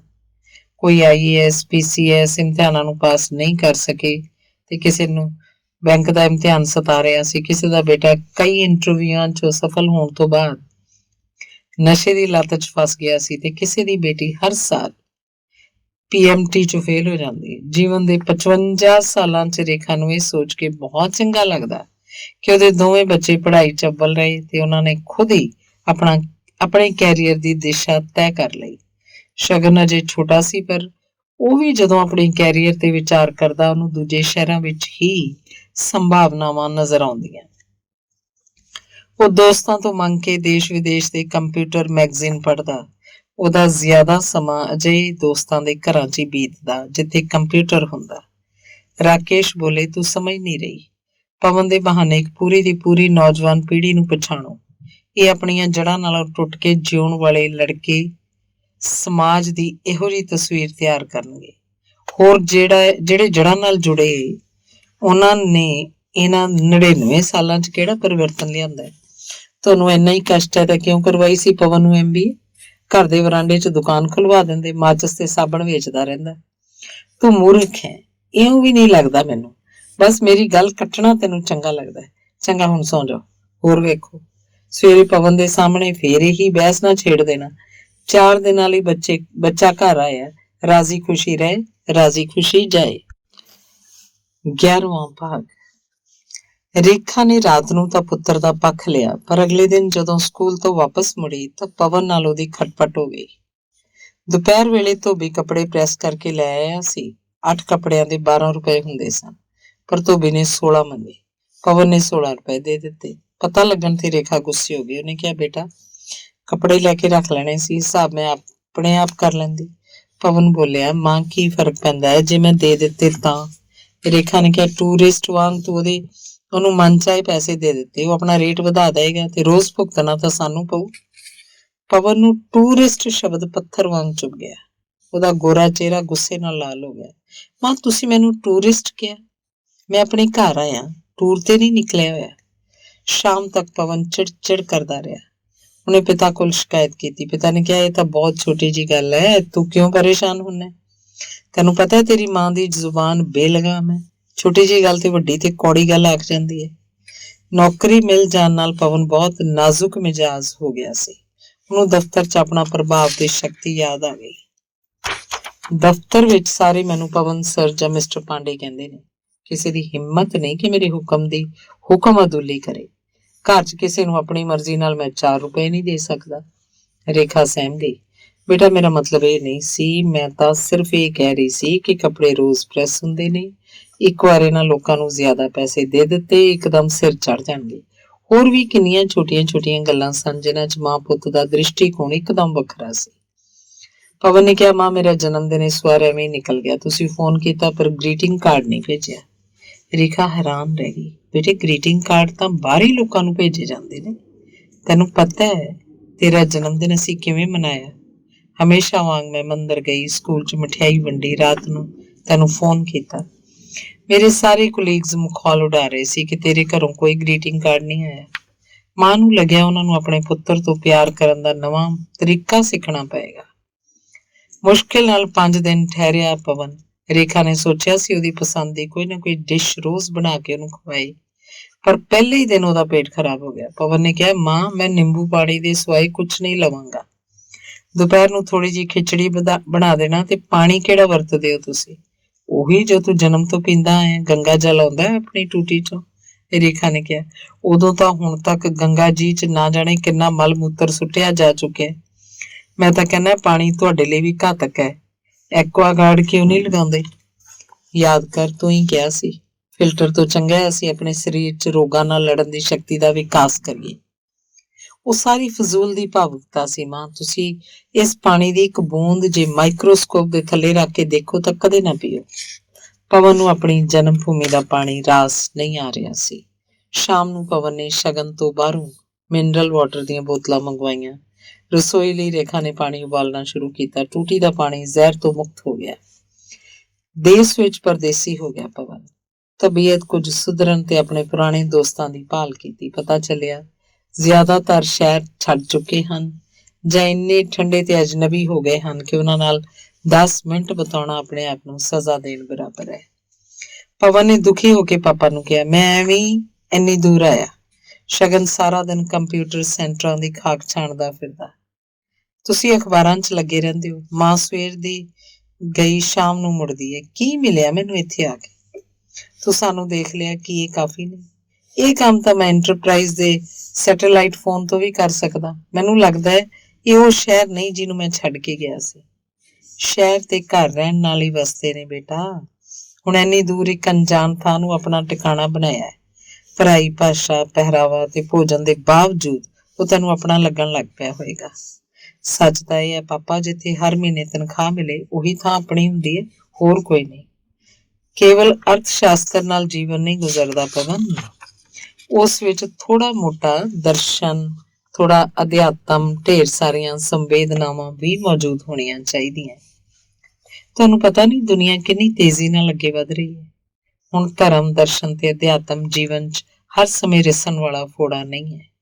ਤੁਸੀਂ ਸਰਲ ਮਾਰਗ ਦੇ ਸ਼ਿਵਰ 'ਚ ਕਦੇ ਜਾ ਕੇ ਦੇਖੋ।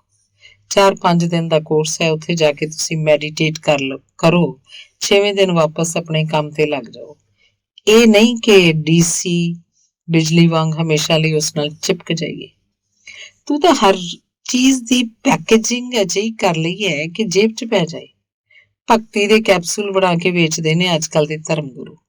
ਸਵੇਰੇ ਸਵੇਰੇ TV ਦੇ ਸਾਰੇ ਚੈਨਲਾਂ ਤੇ ਇੱਕ ਨਾ ਇੱਕ ਗੁਰੂ ਪ੍ਰਵਚਨ ਕਰਦਾ ਰਹਿੰਦਾ ਹੈ, ਪਰ ਉਹਨਾਂ 'ਚ ਉਹ ਗੱਲ ਕਿੱਥੇ ਜੋ ਸ਼ੰਕਰਾਚਾਰੀਆ 'ਚ ਸੀ ਜਾਂ ਸਵਾਮੀ ਵਿਵੇਕਾਨੰਦ 'ਚ। ਹਰ ਪੁਰਾਣੀ ਚੀਜ਼ ਤੁਹਾਡੇ ਲਈ ਉੱਤਮ ਹੈ। ਇਹ ਤੁਹਾਡੀ ਦ੍ਰਿਸ਼ਟੀ ਦਾ ਦੋਸ਼ ਹੈ ਪਾਪਾ। ਜੇ ਅਜਿਹਾ ਹੀ ਹੈ ਤਾਂ ਆਧੁਨਿਕ ਚੀਜ਼ਾਂ ਦੀ ਤੁਸੀਂ ਵਰਤੋਂ ਕਿਉਂ ਕਰਦੇ ਹੋ? ਸੁੱਟ ਦਿਓ ਆਪਣਾ TV ਸੈੱਟ, ਟੈਲੀਫੋਨ ਤੇ ਕੁਕਿੰਗ ਗੈਸ। ਤੁਸੀਂ ਨਵੀਆਂ ਚੀਜ਼ਾਂ ਦਾ ਫਾਇਦਾ ਵੀ ਉਠਾਉਂਦੇ ਤੇ ਉਹਨਾਂ ਦੀ ਆਲੋਚਨਾ ਵੀ ਕਰਦੇ। ਪਵਨ, ਮੇਰੀ ਗੱਲ ਸਿਰਫ ਚੀਜ਼ਾਂ ਤੱਕ ਨਹੀਂ। ਮੈਨੂੰ ਪਤਾ ਹੈ ਤੁਸੀਂ ਅਧਿਆਤਮ ਤੇ ਧਰਮ ਤੇ ਬੋਲ ਰਹੇ ਹੋ। ਤੁਸੀਂ ਕਦੇ ਮੇਰੇ ਸਵਾਮੀ ਜੀ ਨੂੰ ਸੁਣੋ। ਸਭ ਤੋਂ ਪਹਿਲਾਂ ਤਾਂ ਉਹਨਾਂ ਨੇ ਇਹੀ ਸਮਝਾਇਆ ਕਿ ਧਰਮ ਜਿੱਥੇ ਖਤਮ ਹੁੰਦਾ ਹੈ, ਅਧਿਆਤਮ ਉੱਥੋਂ ਸ਼ੁਰੂ ਹੁੰਦਾ ਹੈ। ਤੁਸੀਂ ਬਚਪਨ 'ਚ ਮੈਨੂੰ ਸ਼ੰਕਰ ਦਾ ਅਦਵੈਤਵਾਦ ਸਮਝਾਉਂਦੇ ਸੀ। ਮੇਰੇ ਕੁਝ ਪੱਲੇ ਨਹੀਂ ਸੀ ਪੈਂਦਾ। ਤੁਸੀਂ ਜੀਵਨ 'ਚ ਮੈਨੂੰ ਬਹੁਤ ਕਨਫਿਊਜ਼ ਕੀਤਾ। ਪਰ ਸਰਲ ਮਾਰਗ 'ਚ ਇੱਕਦਮ ਸਿੱਧੀਆਂ ਸੱਚੀਆਂ ਯਥਾਰਥਵਾਦੀ ਗੱਲਾਂ ਨੇ। ਪਿਤਾ ਹੈਰਾਨ ਹੁੰਦੇ ਦੇਖਦੇ ਰਹਿ ਗਏ। ਉਹਨਾਂ ਦੇ ਬੇਟੇ ਦੀ ਸ਼ਖਸੀਅਤ ਵਿੱਚ ਭੌਤਿਕਵਾਦ, ਅਧਿਆਤਮ ਤੇ ਯਥਾਰਥਵਾਦ ਦੀ ਕਿਹੋ ਜਿਹੀ ਤਰਵੇਣੀ ਵਹਿ ਰਹੀ ਹੈ।